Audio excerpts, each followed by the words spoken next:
I'm Tucker, and you are in Last Moments. Join me as we uncover the worst deaths in history. From a birthday surprise where co-workers filmed their colleague collapsing, thinking it was part of the joke, to a woman who jumped from a rooftop never knowing the anchor was already pulling free. It was July 4th, 2016, in a residential area of Central California, where the temperature had climbed to 98 degrees Fahrenheit by noon and continued rising. Isabella Morales, 29, a dental hygienist, and Derek Thompson, 32, a plumbing contractor, had chosen to celebrate their patriotic-themed wedding in Derek's family backyard. Both had previously served in the military, and their wedding included patriotic-themed decorations chosen by their families. The large canvas tent dominated the backyard, rented from a local party supply company. The tent was an older model from the 1990s, commonly used for church events. The canvas showed visible wear, including multiple patches and significantly faded flame-retardant coating that had degraded over years of exposure. Derek's cousin had volunteered to handle the decorations, stringing old Christmas lights throughout the tent's ceiling in patriotic patterns. However, he lacked electrical experience and used multiple extension cords to power the lights, sound system, and catering equipment, a configuration that violated basic electrical safety protocols. 50 guests packed into the tent seeking relief from the brutal Central Valley sun. The ceremony had been held outside under the blazing heat, with everyone eager to retreat into the shade. The string lights had been running for hours in the heat, and several guests later recalled seeing the plastic housings becoming unusually warm. By evening, the reception was in full swing, with couples dancing to classic rock and country music. Isabella danced with her father near the center, while Derek chatted with his army buddies near the entrance. At 9:23 p.m., an electrical failure occurred in the overhead lighting circuit when a frayed wire finally sparked. The tiny flash was barely visible among the twinkling bulbs, but it was enough to ignite the aged canvas fabric. Witnesses later estimated the flames spread slowly at first, before accelerating as they moved across the fabric, creating a growing patch of orange flame. Then the fire reached a section of canvas treated with flame retardant that had chemically degraded over time, reducing its protective effect and allowing the flames to spread far more rapidly. The flames suddenly accelerated, spreading across a section of the ceiling within 30 seconds as burning material began dripping onto the guests below. Isabella and Derek were near the center of the tent when nearby guests first reacted to the flames overhead. As people rushed toward the openings and a bottleneck formed, the couple only noticed the fire when burning material began falling around them. Isabella's vintage-style wedding dress, with layers of synthetic tulle, caught fire from falling embers as they moved toward the exit. Witnesses saw Derek pull Isabella to the ground and roll her through the dirt in an attempt to smother the flames. A section of the burning tent structure then collapsed near them, temporarily trapping both under partially combusted fabric. Other guests who had escaped rushed back to help, pulling the couple from beneath the burning material. Derek sustained severe burns on his back and arms as he shielded Isabella from the flames. The local fire department arrived 8 minutes after the emergency call, by which time about a third of the tent had burned. Isabella had sustained burns covering 40% of her body surface area, while Derek suffered burns covering approximately 25% of his body. Isabella died 3 days later, from complications related to her burn injuries and subsequent infection. Despite aggressive treatment at the regional burn center, Derek survived, following multiple skin graft procedures and months of painful rehabilitation. Investigators recorded that the overhead decorations and string lights had been installed by a family member using multiple extension cords. While the setup was not intentional misconduct, it contributed to the unstable electrical load that ultimately failed. It was June 14, 2016. High-volume summer dam releases pushed fast, cold water through Hance Rapid. High flow exposed a mid-channel diabase boulder that split the current into violent lateral waves, making the rapid especially dangerous that season. Leora Jaunt, 29 years old, worked as an outdoor education instructor back home. She had spent years teaching river safety and wilderness skills to students, and she was a strong swimmer with solid technical knowledge. This was her first trip through the Grand Canyon, though, and despite her experience on other rivers, she had limited exposure to canyon-specific whitewater. She had chosen the front left paddle position on the raft, a spot that required quick reactions and constant communication with the guide. The group was running behind schedule, They had lost time at a previous campsite due to equipment issues, and the pressure to make up distance was evident. When they reached Hance Rapid, the guide assessed the line but decided against portaging. The water was high, but it looked manageable. Leora adjusted her helmet and checked her flotation device, though it sat looser than it should have. She had tightened it earlier but had loosened the straps during a break, and never refastened them properly. The raft entered the rapid slightly off the intended line. The current grabbed the left side and pulled it toward the exposed boulder. The guide shouted commands, and the paddlers dug in hard, but the angle was already wrong. A diagonal wave rose up and slammed into the left tube where Leora sat. The impact was immediate and violent. The raft flipped. Leora was ejected headfirst into the main current. The cold water hit her like a wall, and the noise of the rapid drowned out everything else. She was carried a short distance downstream before being driven into a fixed diabase boulder near the main current. Her left side struck the rock with full force. Her helmet absorbed some of the impact, but not enough. The impact was severe. Later examination would show extensive head trauma and fatal cervical spine injuries. Witnesses later said she did not surface actively or attempt to swim after the impact. For a brief moment, turbulent water held her against the rock before the current shifted and carried her into a slower eddy downstream. Other members of the group surfaced and scrambled to right the raft. One of them spotted her floating face down in the eddy and swam over immediately. They pulled her onto the riverbank within minutes. Her helmet was still strapped on, the foam liner compressed on the left side. CPR was started right away, with compressions and rescue breaths administered in rotation. There was no response. They found her unresponsive with no signs of effective breathing or circulation. They continued efforts for nearly 20 minutes before stopping. The guide used a satellite communicator to alert park authorities.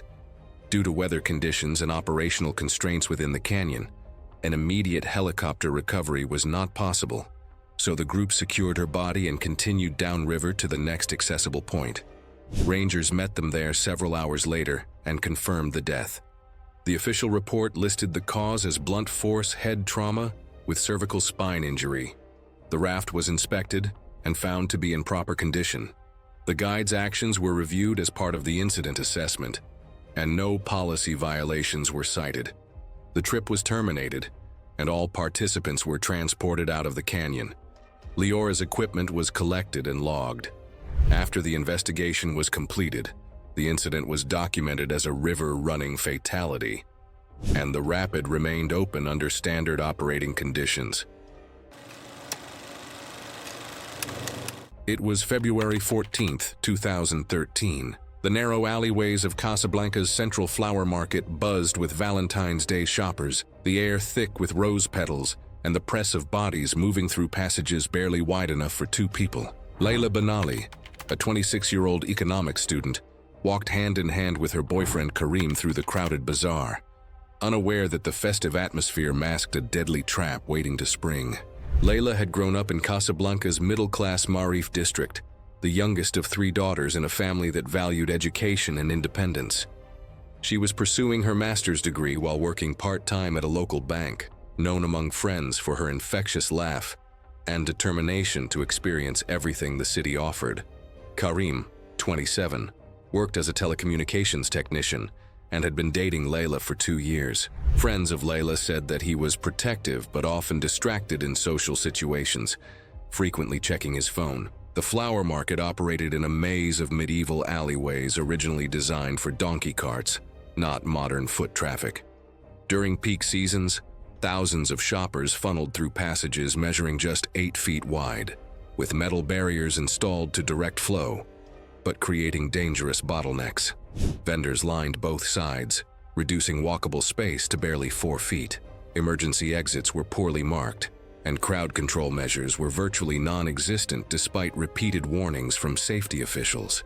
A few local officers were present, trying to direct the flow, but they were quickly overwhelmed by the dense crowd.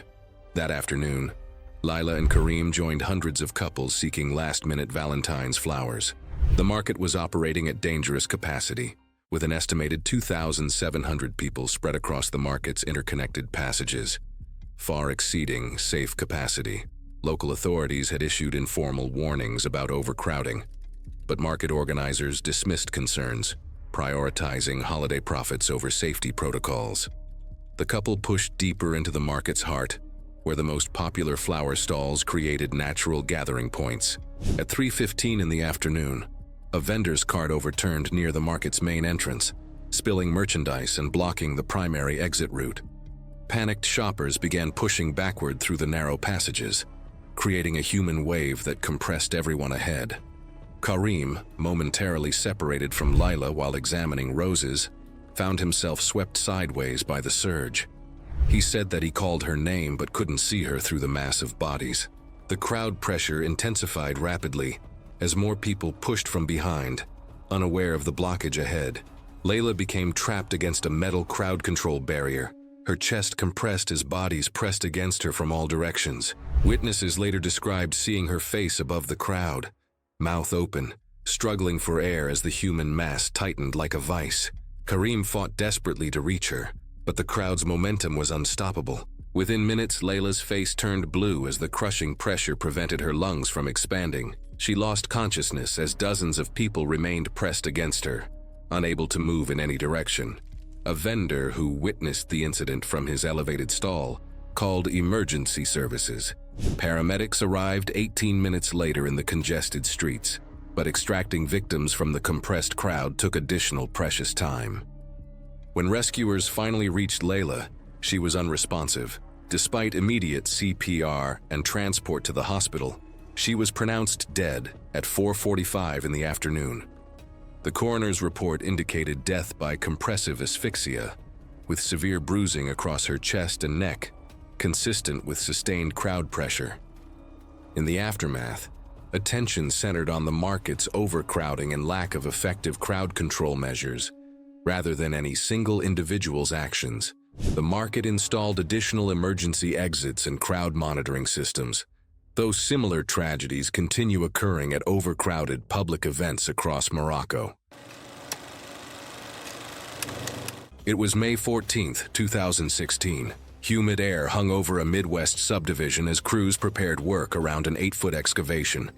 Reed Foster, 41, had 15 years in residential construction. As site supervisor, he was methodical and safety-focused. 3 weeks earlier, he had fired concrete foreman Mark Delano after a heated confrontation over overtime pay demands. During the termination meeting, Delano made threatening statements about making Reed pay for the firing. Security cameras captured the exchange, and witnesses later testified to the threats. Following his termination, Mark Delano sent increasingly hostile text messages to Reed's phone. The messages escalated from complaints about destroyed livelihood to surveillance threats and references to construction site accidents. Reed had reported the threats to his supervisor but hadn't involved the police. The morning's concrete pour was scheduled for 6:30 a.m., requiring 80 cubic yards. A security camera recorded the work zone continuously. At 6:42 a.m., footage clearly showed Mark Delano removing 2 diagonal bracing boards from the eastern wall, supports critical to stabilizing that section of the excavation under load. Despite being terminated, Delano had retained his hard hat and safety vest.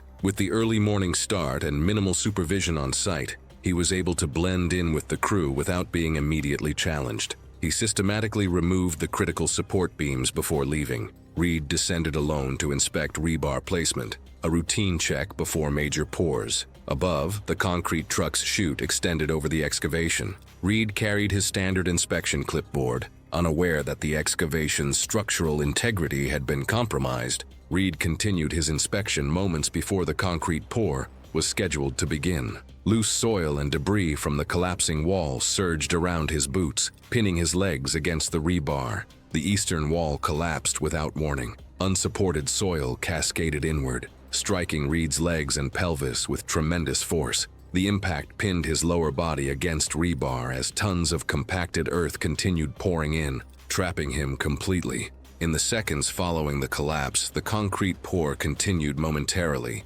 before workers recognized the failure. With slurry already flowing into the compromised excavation, concrete was poured into the collapsed trench, compounding the soil burial and increasing the crushing pressure against Reed's lower body. The mixture's density created crushing pressure as he struggled unsuccessfully to free himself. Reed's movements became increasingly restricted, as compacted soil and concrete slurry compressed his torso. Combined soil and concrete weight crushed his ribcage, making breathing increasingly difficult. His struggles only drove him deeper as the mixture continued rising around his shoulders. The weight became unbearable as the mixture rose high against his upper torso. Security footage showed Reed becoming motionless as rising concrete and compacted soil compressed his chest and airway. The pour continued for several seconds before workers noticed something was wrong and shouted for the truck to stop. Crew members rushed toward the excavation. Emergency crews arrived within 12 minutes, but the concrete had already begun stiffening,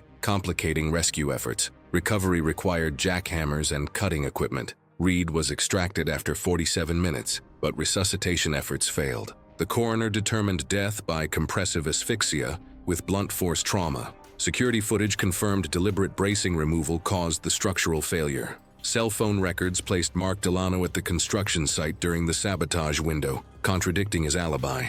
After a 6-month investigation, Mark Delano was arrested and charged under a premeditated homicide statute.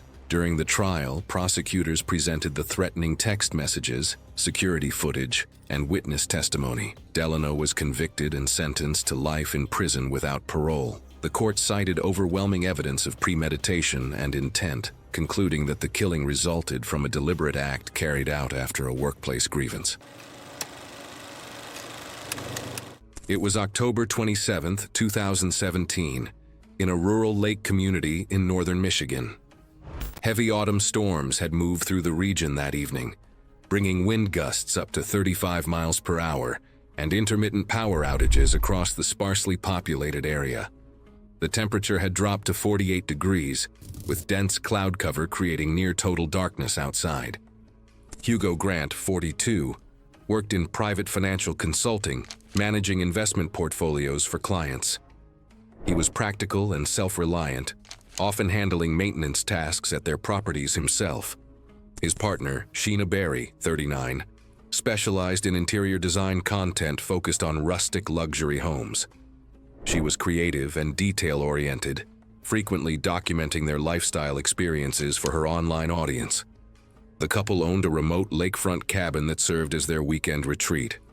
The property sat on 3 acres of wooded land, approximately 2 miles from the nearest neighbor. The single-story structure featured a partially enclosed utility room attached to the main house, connected by an interior doorway. The cabin had been in use for years and had not undergone any recent structural renovations. Hugo had installed a portable gasoline generator in this space during the previous summer as backup power for essential systems. The utility room lacked dedicated ventilation, with no exterior exhaust venting and only minor air leakage around the exterior door frame. When the power failed that evening, Hugo activated the generator to restore electricity to critical appliances and lighting. The unit was positioned a few feet from the interior doorway leading into the main living area. Sheena had set up a camera in the living room to capture content about their off-grid evening experience, intending to document their candlelit dinner and rustic atmosphere. The generator operated normally, providing power to the house while producing exhaust gases typical of internal combustion engines. Carbon monoxide began accumulating rapidly within the enclosed utility space and dispersed unchecked throughout the connected interior areas due to the lack of cross-ventilation. The colorless, odorless gas reached dangerous concentrations as it mixed with the indoor air circulation. Hugo was first affected while moving between the kitchen and utility room to monitor the generator's fuel levels. The camera footage showed him moving with decreasing coordination before collapsing near the kitchen counter. His movements became sluggish as oxygen deprivation affected his motor functions and consciousness. Sheena continued moving around the living area for several additional minutes, her actions becoming increasingly unsteady as captured by the recording device. She eventually collapsed near the sofa, with the camera continuing to record until the power source failed. The following morning, a local caretaker who performed regular property checks discovered both individuals unresponsive inside the residence. Emergency medical personnel arrived within approximately 20 minutes and found no signs of life. Hugo and Sheena were pronounced dead at the scene. An investigation later determined that both deaths were caused by carbon monoxide poisoning. Toxicology results confirmed lethal levels of carboxyhemoglobin in their blood, consistent with prolonged exposure. The recovered footage established a clear timeline of the gradual onset of impairment and collapse. The generator was found still running and was estimated to have operated continuously for roughly 9 hours. Investigators identified inadequate ventilation in the utility room and improper indoor placement of the equipment. The deaths were officially classified as accidental, resulting from unsafe generator operation. It was October 31st, 2017, in a quiet suburban neighborhood in Plano, Texas. The evening air was cool, and moisture from earlier dew left a slick sheen on roofs and outdoor surfaces across the area.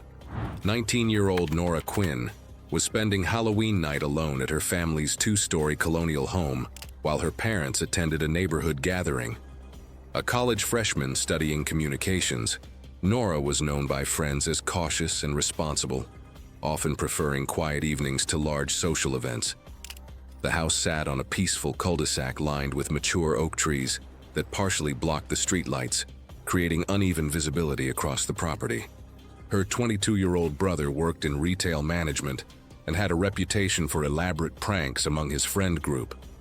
That evening, he convinced 2 co-workers to help execute what they considered a harmless Halloween scare. The brother later told investigators that he never imagined Nora would think the intrusion was real. Using his spare key to the family home, the 3 young men entered through the back door while Nora was upstairs in her bedroom. The group moved through the darkened house carrying flashlights, deliberately opening drawers and cabinets to simulate the sounds of intruders searching for valuables. They tapped on windows from the inside and created footsteps in the hallway. According to police statements given later, the brother expected Nora would quickly realize it was a prank. Upstairs, Nora heard the unfamiliar sounds and saw moving lights through her bedroom door. Genuinely believing burglars had entered the house, she immediately called emergency services and barricaded herself in her bedroom closet. The recorded call captured her whispered reports of intruders moving through the house, along with audible sounds of doors opening and muffled voices. As the sounds seemed to move closer to the stairway, Nora made the decision to escape through her 2nd-story bedroom window. She climbed onto the composite shingle roof, which had become slippery from the evening's moisture accumulation. Evidence at the scene suggested she had attempted to reach a low-hanging oak branch, approximately 6 feet from the roof's edge. Police responding to her emergency call later documented wet sock prints near the windowsill and visible water beading on the roof surface. As Nora attempted to reach the tree branch, her right foot lost traction on the damp shingles. She slid toward the edge and fell approximately 18 feet, landing directly on the concrete driveway below. Patrol officers arrived roughly 4 minutes after the initial call and discovered Nora unconscious on the driveway. Dispatch logs showed a patrol unit was already passing through the neighborhood for Halloween safety checks, which shortened the response time. Inside the house, they found her brother and his friends removing their masks, having realized something had gone wrong when they heard sirens approaching. Paramedics pronounced Nora dead at the scene. The medical examiner determined that she had suffered a basilar skull fracture and severe brain trauma, consistent with a high-impact fall onto concrete from a significant height. The investigation included analysis of the emergency call recording, crime scene measurements, and police body cam footage that documented the wet roofing conditions and the open bedroom window. Her brother faced charges of reckless endangerment and involuntary manslaughter. The case highlighted the unpredictable consequences of pranks designed to frighten, particularly when the target believes they are facing genuine danger and responds with survival instincts. It was March 15, 2017, when what started as an innocent birthday surprise at a Phoenix office building turned into a deadly nightmare that would forever change how we think about workplace pranks. Travis Coleman, a 28-year-old accountant, was known throughout his financial services company as the quiet, methodical type who preferred spreadsheets to small talk. His colleagues often joked that Travis treated every calculation like a life-or-death situation, never knowing how prophetic those words would become. What they didn't know was that Travis carried a dangerous secret. He suffered from hypertrophic cardiomyopathy, a heart condition that made his heart muscle abnormally thick and prone to deadly rhythm disturbances. The prank wasn't meant to ignite anything. The three younger employees had modified store-bought novelty fireworks, the kind that flash and crackle without open flame, and rewired them to light up and pop without real combustion. They believed it would look dramatic but harmless, producing loud bangs and flashes through LEDs and audio playback.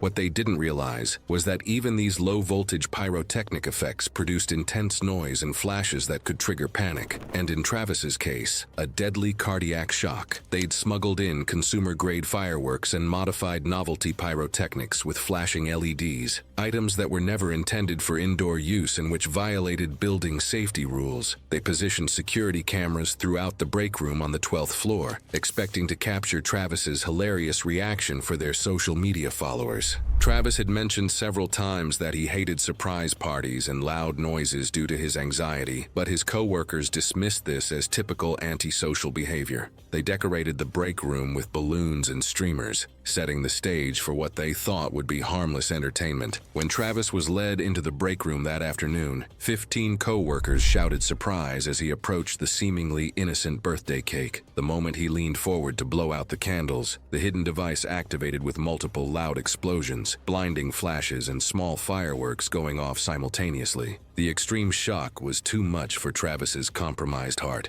The sudden surge of adrenaline triggered ventricular fibrillation, causing his heart to quiver uselessly instead of pumping blood. Within seconds, his face turned blue as blood flow to his brain stopped completely. But here's where the tragedy became even more horrific. His co-workers thought he was playing along with the prank. For several critical minutes, they laughed and filmed his collapse, assuming his apparent distress was just an elaborate performance. Travis clutched his chest and collapsed, his breathing becoming irregular gasps as his brain was starved of oxygen. By the time someone realized something was genuinely wrong and called for help, precious minutes had already passed. Emergency responders arrived and immediately began CPR and defibrillation attempts. After 20 minutes of advanced cardiac life support, they managed to briefly restart his heart. But the prolonged lack of oxygen had caused severe brain damage. Travis's heart stopped again in the ambulance, and he was pronounced dead from sudden cardiac death due to ventricular fibrillation. The three pranksters were charged with involuntary manslaughter and sentenced to prison terms ranging from 2 to 4 years. The company faced millions in wrongful death lawsuits and implemented strict anti-harassment policies. OSHA investigators later cited the firm for unsafe handling of pyrotechnic materials within a workplace, noting multiple lapses in supervision and safety compliance. The break room where Travis died was permanently closed and converted into a memorial space. His family established a foundation promoting awareness of hidden heart conditions in young adults, hoping that Travis's death might prevent similar tragedies. This case serves as a chilling reminder that what seems like harmless fun can have deadly consequences when medical conditions and human psychology are ignored in the pursuit of viral entertainment. It was September 15, 2018, at a Veterans Hall in northeastern Ohio. Sophia Brennan, 27, a physical therapist who specialized in helping stroke patients, and Ryan Mitchell, 29, an accountant, had chosen the affordable venue for their modest celebration. Sophia had lived with a documented severe shellfish allergy since childhood, a condition that had sent her to the emergency room twice during college for anaphylactic reactions. She carried prescribed epinephrine auto-injectors everywhere and was extremely vigilant about food preparation, always informing caterers about her life-threatening condition. The couple had hired Sophia's Aunt Patricia to handle the catering as her wedding gift. Patricia ran a small home-based catering business, specializing in comfort food. During their initial consultation, Sophia had carefully explained her shellfish allergy, and Patricia assured her that all dishes would be prepared in a completely shellfish-free environment. Patricia prepared all dishes in a shellfish-free kitchen, as instructed, unaware that the Worcestershire sauce she used in the salad dressing contained anchovies, a fish ingredient that could trigger a severe reaction in someone with a fish allergy. The ingredient was not disclosed on the menu cards, and Patricia had no knowledge that fish proteins could cause the same life-threatening response as shellfish in certain individuals. The reception began at 6 o'clock with cocktails and appetizers, followed by dinner service at 7:30. Sophia mingled with guests, accepting congratulations and posing for photos, completely unaware of the hidden danger in what appeared to be an ordinary mixed green salad. At 7:45 p.m., approximately 20 minutes after consuming the contaminated salad, Sophia began experiencing the initial symptoms of anaphylaxis. The reaction progressed gradually at first, presenting as throat tightness and a scratchy sensation that witnesses later recalled she tried to steady herself against, appearing unsure whether it was anxiety or something more serious. Ryan was the first to notice his bride's distress as her face began to swell and her breathing became increasingly labored. Recognizing the signs of an allergic reaction, he immediately looked for Sophia's purse containing her life-saving EpiPen, but it was at the head table across the crowded reception hall.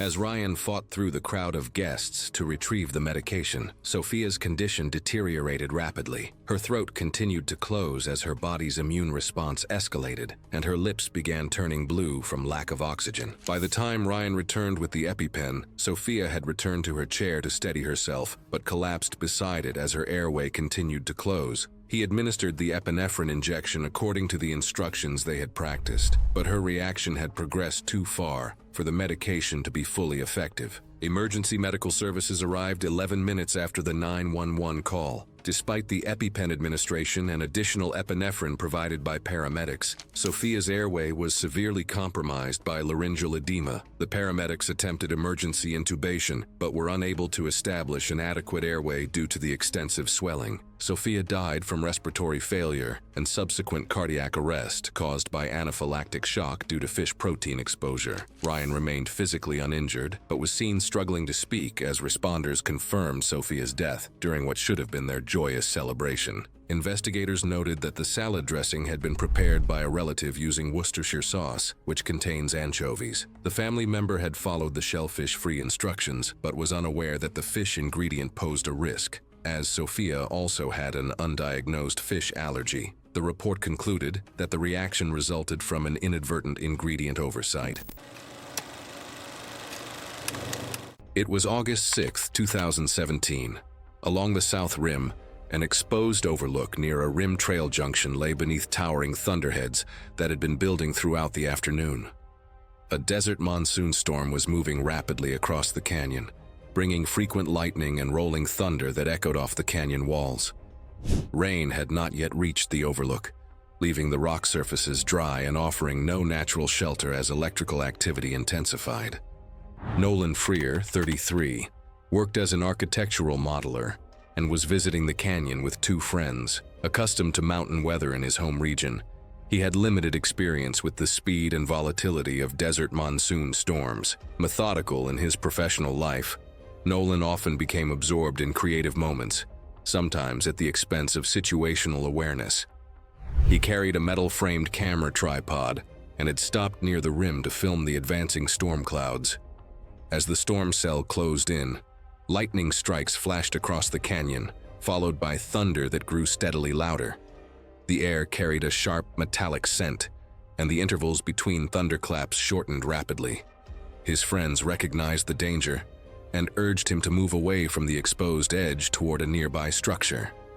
Despite the warnings, Nolan remained focused on filming. He positioned himself on bare rock near the rim and extended the metal tripod to stabilize his camera. The tripod legs rested directly on the limestone surface, placing both Nolan and the equipment in contact with the exposed ground. Lightning was now striking nearby, with flashes occurring within several dozen feet of the overlook. A cloud-to-ground lightning strike hit the rim area close to where Nolan stood, releasing a powerful electrical discharge into the ground. The resulting ground current spread outward across the rock surface. Nolan, standing near the strike point and in contact with metal equipment, was caught within the electrical field. The tripod did not attract the lightning, but its presence likely intensified the electrical pathway once the ground current reached his position. The electrical surge passed through his hands and arms and into his torso, disrupting his heart's rhythm almost instantly. Witnesses saw his body stiffen before collapsing onto the rock. His clothing showed small, localized burn marks consistent with electrical entry and exit points. The tripod exhibited scorch marks and heat discoloration along its metal joints. Cardiac arrest occurred immediately, accompanied by respiratory failure. There was no purposeful movement after he collapsed, and the sound of thunder continued to roll overhead as the storm pressed on. After a brief lull in activity, his friends cautiously approached. Nolan was unresponsive and not breathing, and no pulse could be detected. Emergency services were contacted immediately, with dispatchers instructing them to keep distance until conditions improved. Rangers arrived approximately 20 minutes later and confirmed that Nolan had died at the scene. They documented the overlook, the damaged equipment, and surrounding conditions before securing the area. The tripod showed pitting and burn patterns consistent with nearby lightning exposure rather than a direct strike. The official cause of death was listed as fatal lightning injury, resulting in immediate cardiac arrest. Investigators concluded that Nolan had been struck by ground current from a nearby lightning strike, and that metal equipment likely increased the severity of exposure. Weather Service data confirmed significant lightning activity at the time. The overlook was temporarily closed until the storm passed and reopened later that evening. The incident was added to park lightning statistics and later referenced in safety briefings, reinforcing warnings about exposed rim areas and the dangers of remaining outdoors during active thunderstorms. It was February 14, 2016. The evening air in Puebla, Mexico carried the usual mix of exhaust fumes and street food aromas. Isabel Rivera, a 28-year-old graphic designer, and Javier Torres, a 30-year-old mechanical engineer, walked hand in hand toward a mid-tier restaurant they'd chosen after weeks of careful planning. Isabel specialized in corporate branding for local manufacturing companies, spending long hours perfecting logos and marketing materials. Her meticulous nature extended beyond work. She researched restaurants extensively, reading reviews and calling ahead about ingredients due to her shellfish allergy. Colleagues of Javier said that he liked structure and order in everyday life, though he was careful not to let it interfere with the people around him. The couple had specifically requested a quiet corner table when making their reservation 3 weeks earlier. The restaurant occupied a converted colonial building with thick stone walls and minimal ventilation, popular among locals for its intimate atmosphere and affordable prices. The restaurant's gas heating system ran through aging pipes beneath the dining room floor, installed decades earlier when building codes were less stringent. Records later showed recent undocumented repairs on the supply line performed by unlicensed contractors with no permit filed. Staff had noted an intermittent faint mercaptan odor over several days, but attributed it to kitchen fumes. No formal incident report had been filed. That evening, Isabel and Javier arrived promptly at 7:30 p.m. They were seated at table 12, positioned directly above a recently patched gas line. Valentine's Day reservations had filled nearly every table, increasing kitchen gas usage and placing added demand on the aging supply system. The waitstaff had noticed a faint sulfur odor in that section, but lacked formal training on gas hazards and dismissed it as typical for an old building. The couple ordered carefully, Isabel asking detailed questions about seafood preparation, while Javier studied the wine list. As they shared appetizers and toasted with inexpensive wine, neither brought up the gradually intensifying odor beneath their table. Other diners in the section had begun commenting quietly about the strange smell, but the restaurant's poor ventilation system prevented proper air circulation. The combination of the enclosed floor cavity, poor ventilation, and kitchen burner usage allowed gas to accumulate to a flammable concentration. By 8:12 p.m., a compromised supply joint beneath the floor allowed additional gas to escape into an already saturated space, pushing concentrations past the flammable threshold. The explosion was instantaneous and devastating. Witnesses described a sharp hissing sound lasting perhaps 2 seconds before a massive fireball erupted from the floor, engulfing table 12 entirely. The blast force shattered windows throughout the dining room and knocked over a wrought iron chandelier, which crashed onto adjacent tables. Isabel and Javier were killed immediately by the combined thermal and concussive forces. Nearby diners dove behind overturned tables as burning debris rained down, sustaining cuts from flying glass and minor burns from scattered flames. Emergency responders arrived within 8 minutes after multiple patrons called from the street. Firefighters secured the gas at the street meter before bringing the fire under control. Paramedics confirmed both victims died instantly from massive trauma. 12 other diners required hospital treatment for smoke inhalation and lacerations. The coroner listed massive blunt and blast trauma and thermal burns as the cause of death. The injuries were perimortem and consistent with instantaneous catastrophic blast effects. Municipal authorities permanently closed the restaurant and filed criminal charges against the unlicensed contractors who had performed the faulty gas line repairs. Municipal records later noted that a joint funeral was held as authorities finalized their findings. It was January 8, 2018, inside a mid-rise apartment building in New Jersey. A fourth-floor concrete hallway sat under harsh fluorescent lights, winter air seeping through poorly sealed windows as a ceiling-mounted security camera recorded the space. Natalie Pierce, a 39-year-old office administrator, lived in apartment 4B and had been engaged in an ongoing dispute with her neighbor over noise complaints. Known for her meticulous nature and tendency to document grievances, Natalie had filed multiple complaints with building management about loud music and late-night disturbances. Mara Stone, her neighbor in 4C, had grown increasingly frustrated with the constant complaints and decided to retaliate. The apartment doors featured hydraulic self-closing mechanisms designed to ensure proper closure while preventing slamming, with adjustable tension settings controlled by a small valve. Earlier that day, while Natalie was at work, Mara Stone had accessed the hallway and tampered with the door closer mechanism on apartment 4B. Security footage later showed her adjusting the hydraulic valve to maximum tension, significantly increasing the force with which the door would close. The modification was intended as harassment, designed to create an annoyingly loud slam whenever Natalie entered or exited her apartment. That evening, Natalie returned home from work carrying groceries and wearing a heavy winter coat. She unlocked her apartment door and stepped inside to set down her bags, before immediately exiting again to check her mailbox. As she stepped into the hallway, the modified door mechanism engaged with excessive force, slamming shut much faster and harder than normal.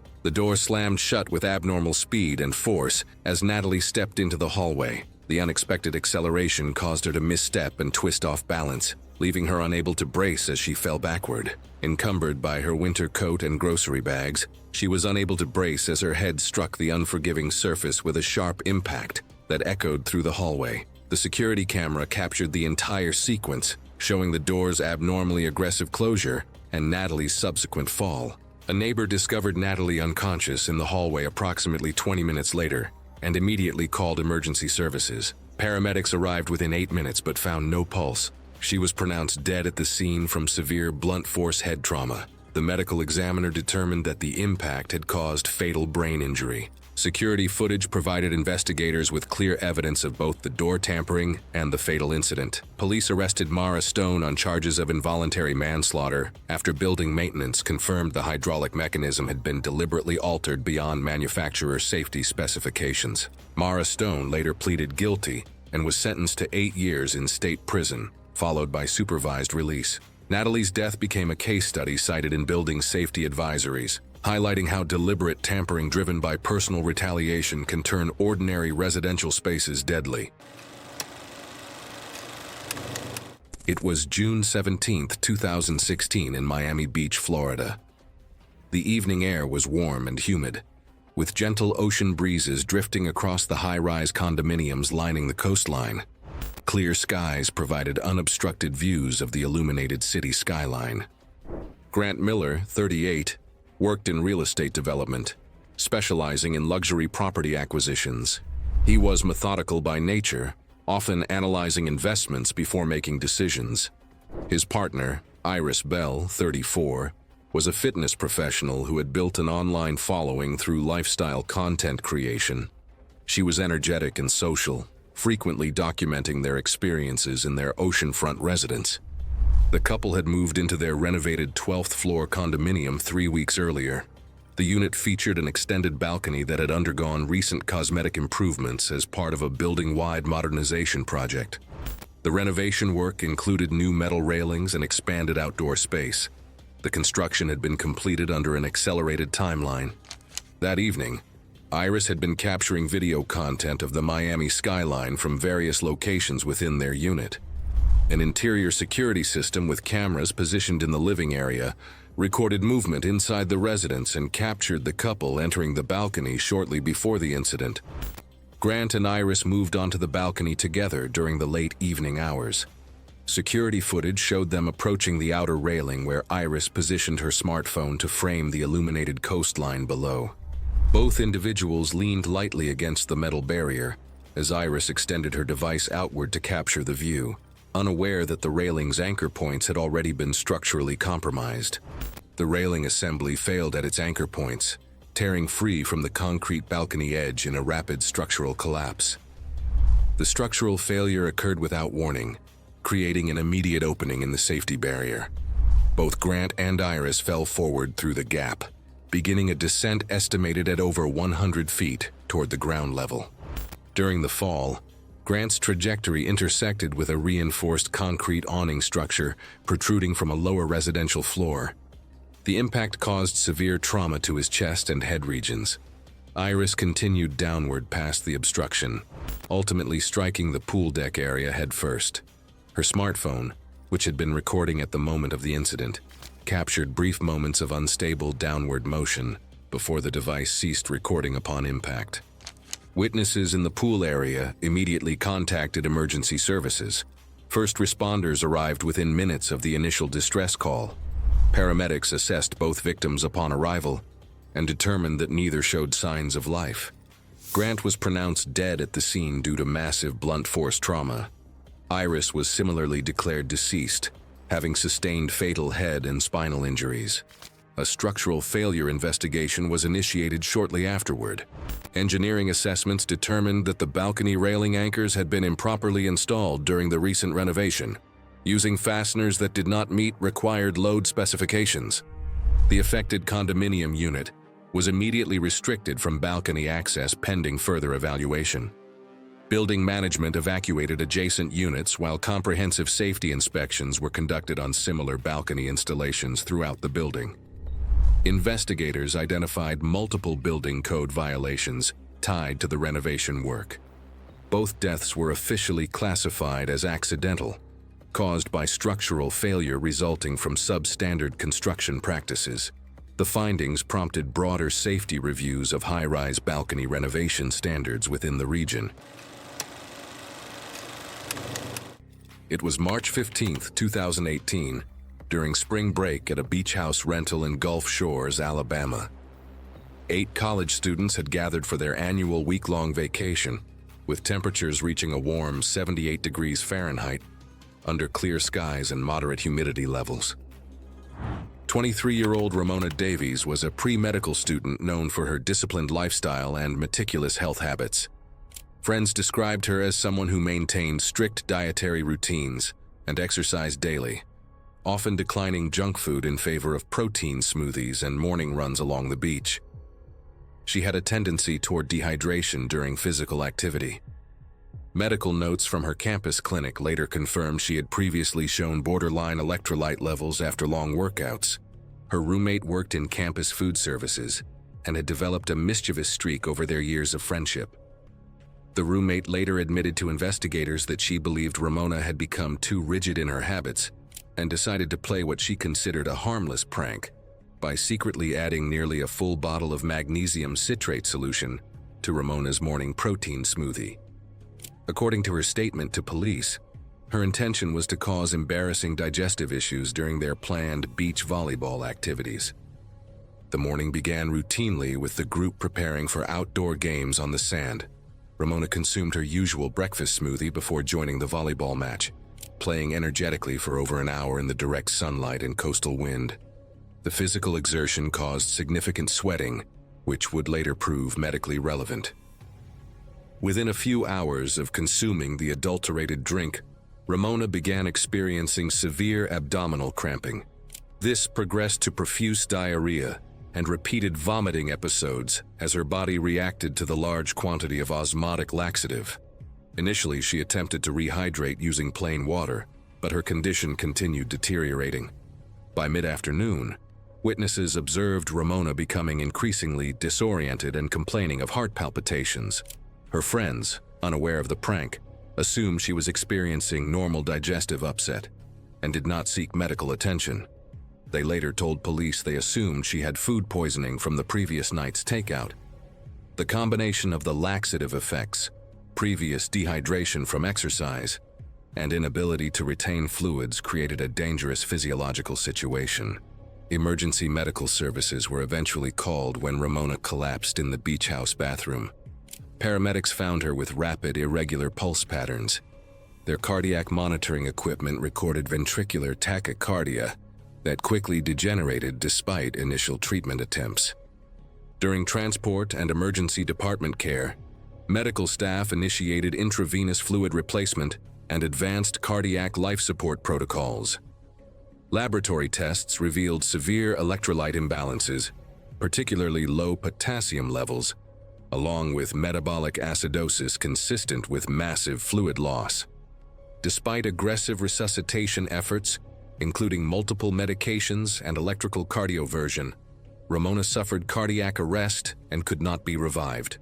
The medical examiner concluded her death was consistent with severe dehydration and electrolyte collapse, triggered by the large dose of osmotic laxative. The investigation revealed the roommate's involvement when she admitted to adding magnesium citrate to the smoothie. Physical evidence included text messages and an empty laxative bottle found in the kitchen trash. Criminal charges were filed against the roommate for actions contributing to the death. The case demonstrated how seemingly minor pranks involving substances can have fatal consequences when combined with environmental factors.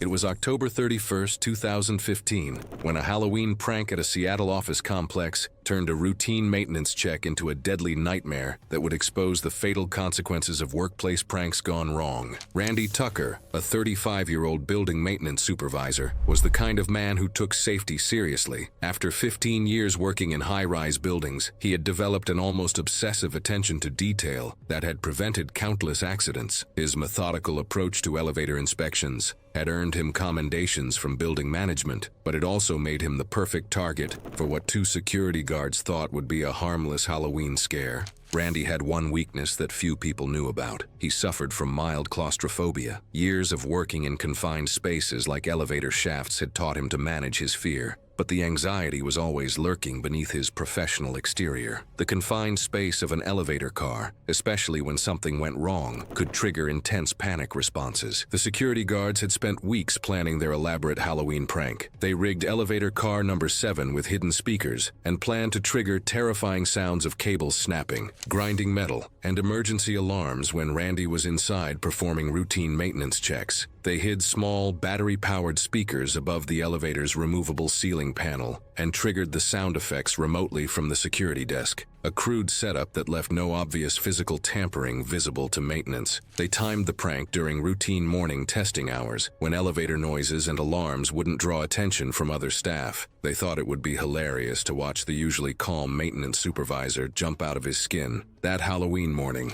Randy was scheduled to inspect elevators throughout the 40-story building. His usual partner had called in sick, leaving him to work alone, a violation of safety protocols that would prove fatal. When Randy entered elevator 7 on the 23rd floor to check the mechanical systems, he had no idea he was walking into a carefully orchestrated trap. The security guards activated their prank, filling the confined space with extremely loud sounds of catastrophic mechanical failure and emergency alarms. The effect on Randy was immediate and devastating. His claustrophobia was triggered instantly by the combination of confined space and terrifying sounds. What started as manageable anxiety exploded into full-blown panic as his mind convinced him the elevator was actually failing. In his panicked state, Randy frantically pressed the emergency stop button and tried to force open the elevator doors. His extreme panic response caused severe hyperventilation, leading to respiratory alkalosis that made him dizzy and disoriented. While attempting to escape what he believed was a deadly situation, Randy slipped on his own sweat and fell backward, striking his head hard against the metal control panel. The impact caused a basilar skull fracture and immediate subdural hematoma as blood began pooling inside his brain. Randy lost consciousness within minutes, but his brain continued to swell as intracranial pressure increased. The elevator remained stopped between floors, and the prank sounds continued for several more minutes before the security guards realized something had gone terribly wrong. By the time building maintenance accessed the elevator and found Randy unconscious, critical time had passed. Emergency responders arrived to find a man whose dedication to safety had been turned against him by colleagues who thought fear was funny. Randy was pronounced dead from severe traumatic brain injury and increased intracranial pressure. The two security guards were convicted of involuntary manslaughter and sentenced to prison terms. The building management company faced fines and wrongful death claims. Randy's widow established a scholarship fund for elevator technician training, ensuring that his commitment to safety would live on. His death prompted renewed attention to elevator maintenance safety and stricter oversight within the industry.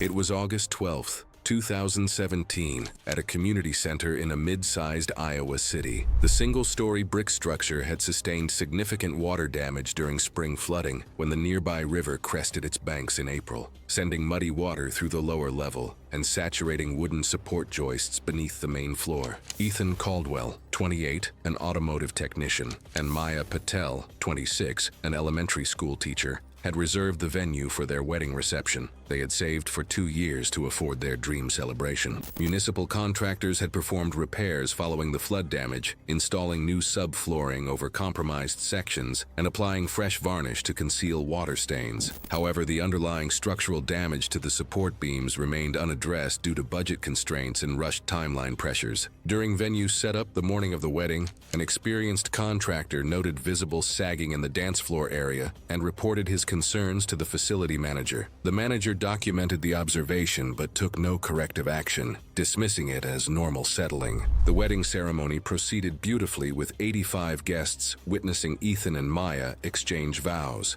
The reception began at 6 o'clock with dinner, followed by heartfelt toasts from family members. At 8:47 p.m., witnesses reported hearing a sharp crack echoing through the hall, the unmistakable sound of wood fracturing under excessive load. Ethan and Maya were dancing their second dance in the center of the floor, surrounded by other couples. The dancing continued for approximately 15 seconds after the initial warning sound, with most guests attributing the noise to the building's age. Then a second, more significant crack split the air, causing several people to look up with concern. Without warning, the center portion of the dance floor dropped away. Several guests later recalled feeling the floor dip once before giving way completely. Ethan and Maya disappeared into the opening as wood splintered around them and debris fell into the crawl space below. A few nearby guests also fell into the opening, landing on scattered debris. Most escaped with minor injuries and were able to climb or be helped out before emergency crews arrived. The collapse occurred so suddenly that neither had time to react.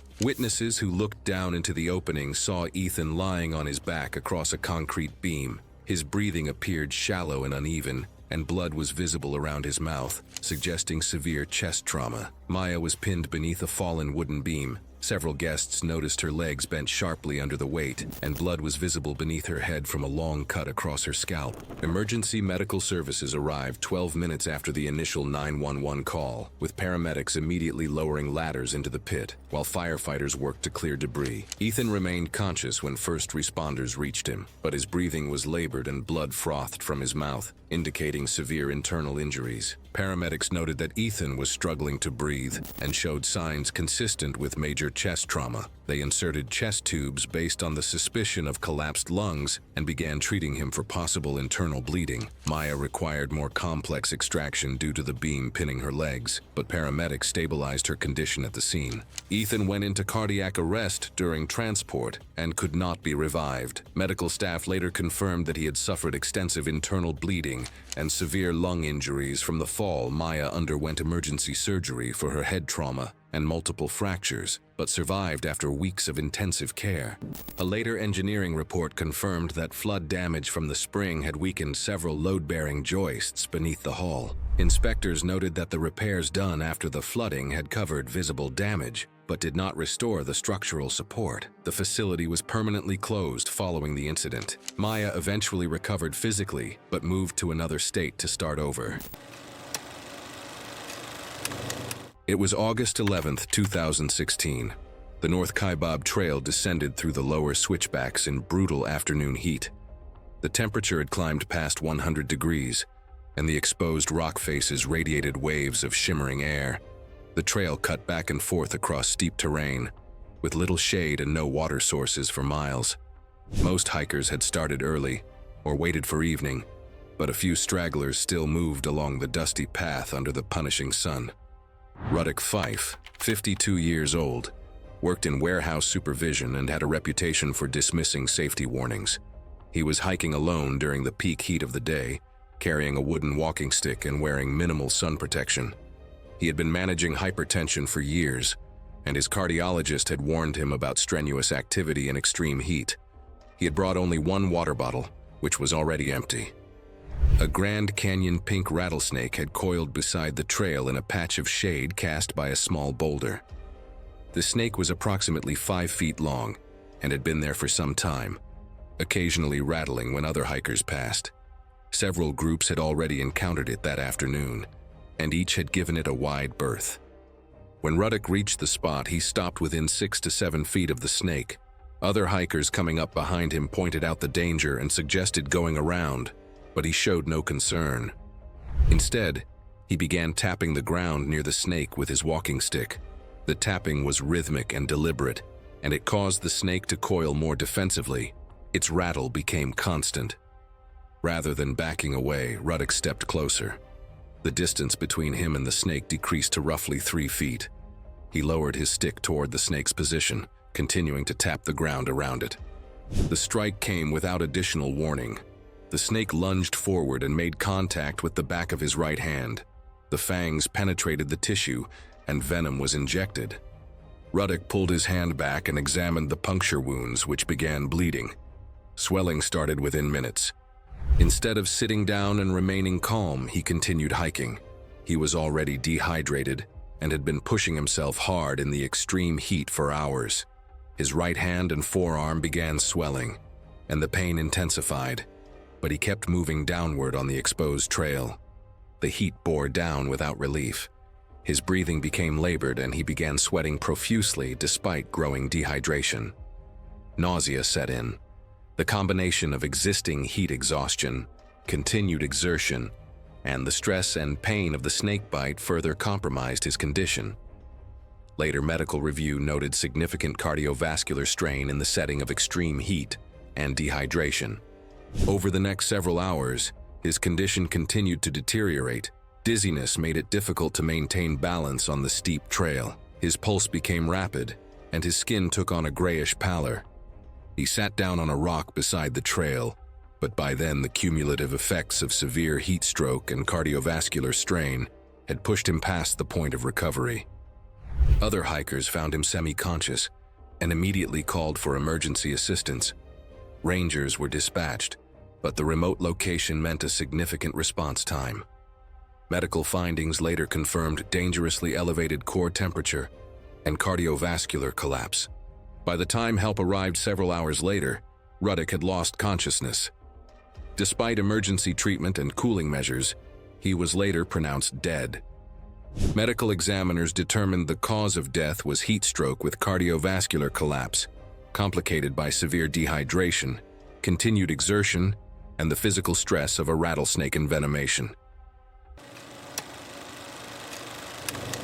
It was February 14, 2017. Interstate 85 stretched through downtown Atlanta under clear evening skies, traffic at rush hour. Milo Chen, a 25-year-old nursing student, sat in the rear passenger seat of a compact sedan, headed toward a Valentine's Day dinner reservation. Milo wasn't someone who took unnecessary risks. He'd moved to Atlanta from San Francisco 2 years earlier on a partial scholarship, working weekend shifts at a medical supply warehouse to cover expenses. Ride-share services were his primary transportation, a budget-conscious choice for someone managing student loans and living expenses on limited income. That evening, Milo had requested a ride to meet his girlfriend Ella at a restaurant across town. She sat beside him in the back seat. The driver was chasing promotional bonuses offered by the rideshare platform for completing multiple trips within tight time frames. Other drivers on the platform later reported that these incentive programs created pressure to maintain speed during short traffic openings.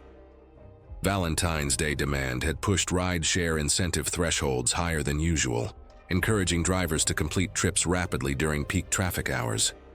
The vehicle itself carried a hidden defect.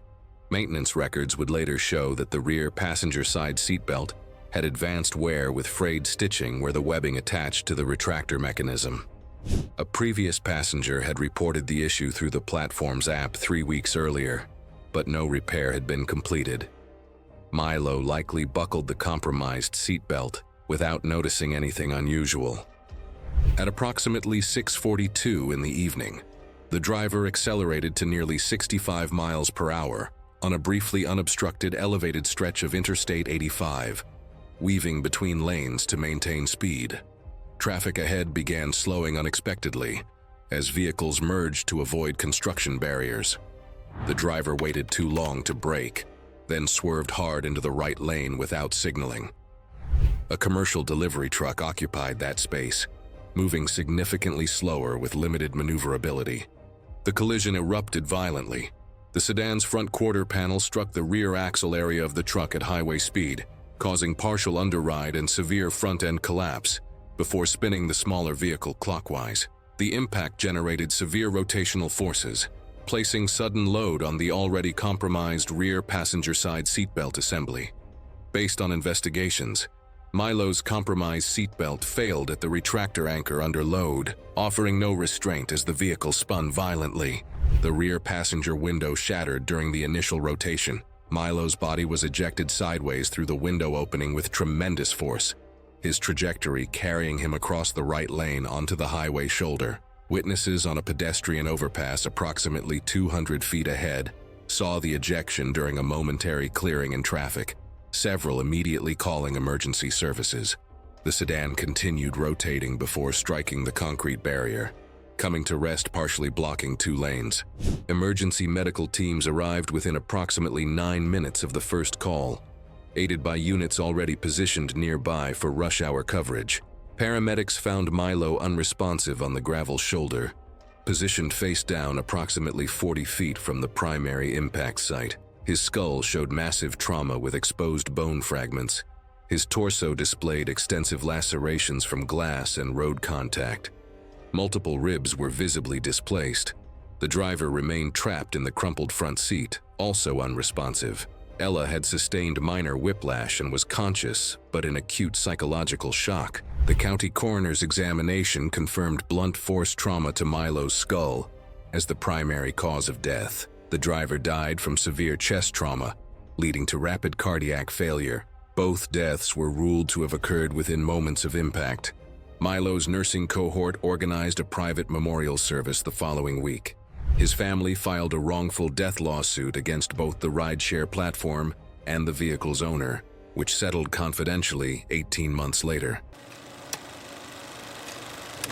It was March 11, 2017, when a stretch of rural Texas highway became the scene of a fatal collision that would expose the deadly consequences of road rage. The 2-lane asphalt cut through open farmland under clear afternoon skies, with visibility extending for miles in both directions. Light traffic moved steadily at posted speeds, the kind of peaceful drive that should have been routine.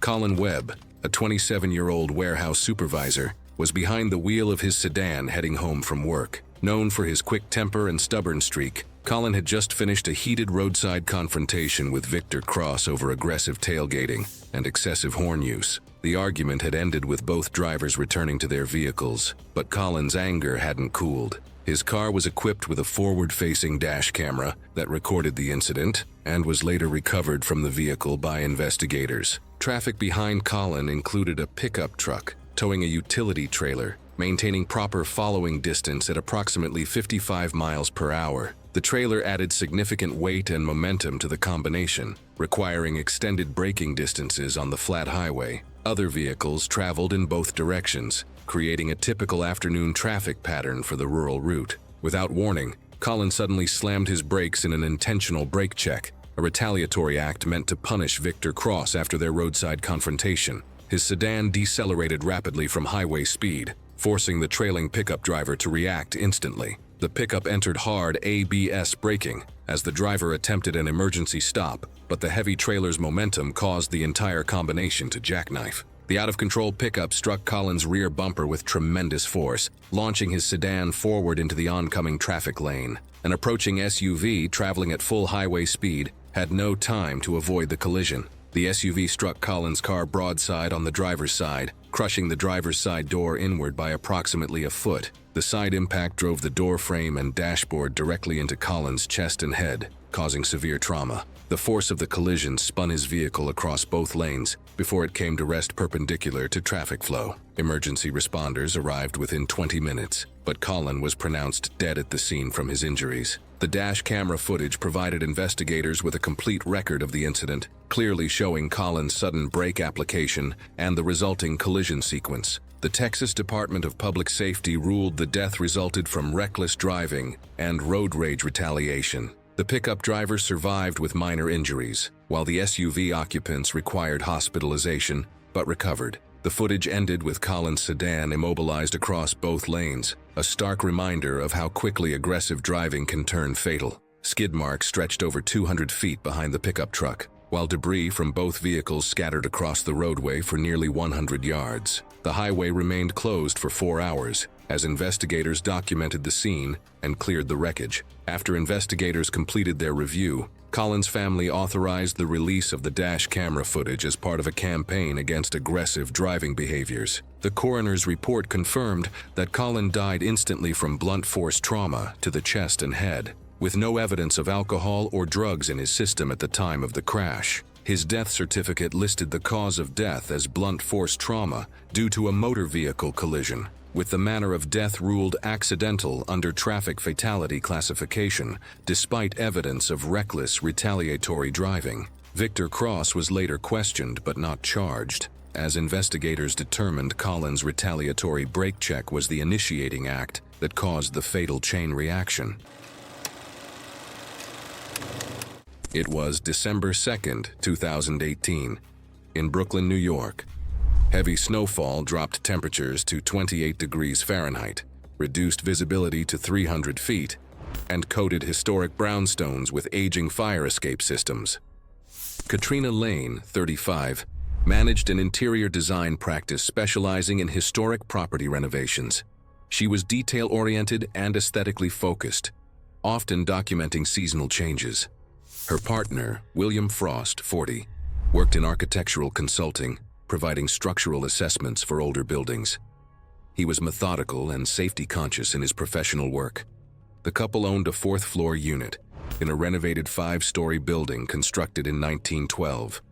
The structure featured an external fire escape system with metal platforms attached to the rear facade. The fire escape had shown signs of deterioration over recent years, including visible rust on support brackets and loose connections. Several neighbors had filed complaints about the structural integrity. That evening, Katrina had positioned her smartphone on the interior window ledge to capture time-lapse footage of the snowfall accumulating on the fire escape platform. A security camera mounted in the adjacent alley provided coverage of the building's rear facade. William and Katrina stepped onto the fire escape platform together to observe the snowfall more closely, despite the structure being intended solely for emergency egress. The metal grating was slippery from accumulated snow and ice, requiring careful footing. Both individuals moved toward the platform's outer railing to get a better view of the winter scene below. The platform's support brackets, weakened by years of corrosion and inadequate maintenance, failed due to severe corrosion at the mounting brackets, compounded by dynamic movement on a structure never designed for sustained occupancy. The entire platform section detached from its mounting points on the brick facade, tilting forward and downward as the structural connections gave way. Both William and Katrina fell with the collapsing platform, beginning a descent of approximately 45 to 55 feet toward the courtyard level. William's trajectory intersected with a lower fire escape platform during the fall, causing severe impact trauma to his head and chest regions. The collision proved fatal due to the force of impact. Katrina continued falling past the obstruction, ultimately striking the concrete courtyard surface head first. The smartphone continued recording from the window ledge, capturing portions of the structural collapse. The alley security camera documented the entire sequence from platform failure through final impact. Residents in adjacent units heard the sound of the metal structure collapsing and immediately contacted emergency services. Emergency responders arrived within approximately 7 to 10 minutes, despite deteriorating weather conditions. Paramedics assessed both victims at the scene but found no signs of life. William was pronounced dead due to severe head trauma and internal injuries sustained during his impact with the lower platform. Katrina was similarly declared deceased from massive blunt force trauma, consistent with a multi-story fall. A structural failure investigation was initiated following the incident. Engineering assessments later determined that the fire escape's mounting brackets had deteriorated beyond safe operational limits, with corrosion severely compromising their load-bearing capacity and structural integrity. Both deaths were officially classified as accidental fatalities resulting from structural failure due to inadequate maintenance protocols. The building's remaining fire escape system was immediately condemned and removed. It was June 3, 2019, at a construction site in Denver, Colorado. The clear evening maintained comfortable temperatures around 71 degrees Fahrenheit, with excellent visibility as daylight gradually faded. The active apartment construction project featured a 12-foot deep utility excavation surrounded by standard orange safety fencing. 31-year-old Tobias Fox served as a site supervisor and was known throughout the construction industry for his meticulous attention to safety protocols. Co-workers respected his thoroughness during daily inspections and his insistence on proper protective equipment usage. He had developed a reputation for catching safety violations that others might overlook. The project foreman, who had worked under Tobias for several months, had grown tired of what he perceived as excessive safety scrutiny. He decided to play what he considered a harmless practical joke by temporarily removing a 6-foot section of protective fencing around the excavation. According to his statement to investigators, his intention was to watch Tobias discover the apparent safety violation during his routine walkthrough. Workers had temporarily removed several safety caps earlier for alignment work and had not yet replaced them. Co-workers later told investigators that the foreman frequently joked about Tobias's strictness and underestimated the danger. As evening approached, Tobias began his customary final inspection of the construction site. This daily routine involved systematically checking various work areas, scaffolding connections, and safety installations before securing the site for the night. He carried a standard flashlight to examine areas where natural lighting had become insufficient. The excavation area had been properly marked and fenced throughout the day with barriers, warning signs, and reflective tape. However, the removed fencing section created an unmarked gap in the safety perimeter that was not immediately visible in the diminishing light conditions. While examining overhead scaffolding work near the excavation, Tobias focused his attention upward and began walking backward to get a better viewing angle of the structural connections. The foreman, positioned approximately 30 feet away, witnessed Tobias approaching the unprotected opening, but realized too late that his co-worker was unaware of the missing barrier. Tobias stepped directly into the gap and fell the full 12 feet into the excavation. The bottom of the trench contained exposed steel reinforcement bars and concrete debris from ongoing utility installation work. Workers had temporarily removed several safety caps earlier for alignment work and had not yet replaced them. During his fall, he struck multiple pieces of uncapped rebar that had been left protruding from the excavation walls. The foreman immediately called emergency services and climbed down into the trench to provide assistance. He found Tobias conscious but severely injured, with obvious signs of internal trauma from the steel reinforcement bars. Emergency responders arrived and required specialized equipment to safely extract him from the confined space. During transport to the hospital, medical personnel noted signs of internal bleeding and initiated trauma protocols. Despite surgical intervention and blood transfusion efforts, Tobias succumbed to his injuries from multiple penetrating wounds that had damaged vital organs. The medical examiner determined the cause of death as hemorrhagic shock resulting from internal bleeding caused by penetrating trauma from steel reinforcement materials. The investigation documented the missing safety fencing through scene photographs and witness statements from the foreman, who admitted to removing the barriers. Criminal charges were filed against the foreman for reckless endangerment resulting in death. It was November 3, 2017, when a seemingly harmless prank at a Denver Community College chemistry lab created a toxic cloud that would claim the life of a dedicated student whose commitment to safety became his downfall. Cale Morton, a 19-year-old chemistry student and lab assistant, was the kind of person who read safety manuals for fun. His serious approach to laboratory protocols had earned him the position of student safety monitor, making him responsible for ensuring proper handling of all chemicals. Cale suffered from mild asthma, a condition he managed easily with a daily inhaler, never imagining it would make him vulnerable to a deadly chemical reaction. 3 classmates had grown tired of Cale's constant safety reminders and decided to teach him a lesson through what they thought was a harmless prank. Their plan was simple: switch the labels on cleaning supply bottles to confuse him during his evening inventory work. They swapped ammonia labels onto bleach containers and vice versa, expecting to watch Cale panic when he discovered the apparent mislabeling. The pranksters had no understanding of basic chemistry.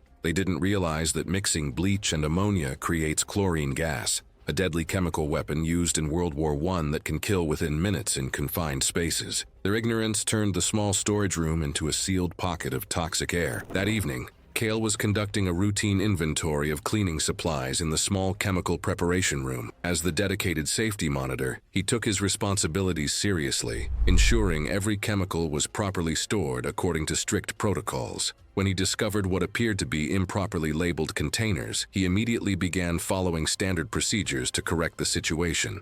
Following proper safety protocols, Cale began transferring liquids to appropriate containers based on what he believed were the correct labels. When he poured what he thought was ammonia into a container he believed held bleach, the 2 solutions mixed and immediately began producing chlorine gas. The toxic yellow-green cloud filled the small preparation room within seconds. Crucially, the prep room's ventilation had been shut off for overnight maintenance, leaving the small space poorly ventilated and allowing the gas to concentrate dangerously fast. Cale's first breath of the gas caused immediate chemical burns to his respiratory tract and triggered a severe asthma attack. The combination of toxic exposure and acute bronchospasm caused his airways to constrict, while the gas continued burning his lung tissue. Within a minute, Cale became dizzy and disoriented from oxygen deprivation. His asthma inhaler was completely ineffective against the chemical-induced bronchospasm. He began coughing up blood-tinged foam as his lungs filled with fluid from the chemical burns. Cale attempted to reach the emergency exit, but collapsed after taking several steps. His body was shutting down as the toxic gas destroyed his respiratory system from the inside.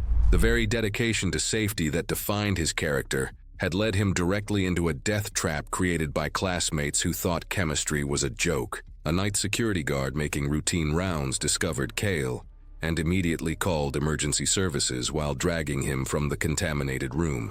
Paramedics arrived and provided immediate respiratory support, but the damage was already catastrophic. Cale was pronounced dead from acute chemical pneumonia and respiratory failure, complicated by his pre-existing asthma condition. The 3 students responsible were charged with criminally negligent homicide and received prison sentences ranging from 3 to 6 years.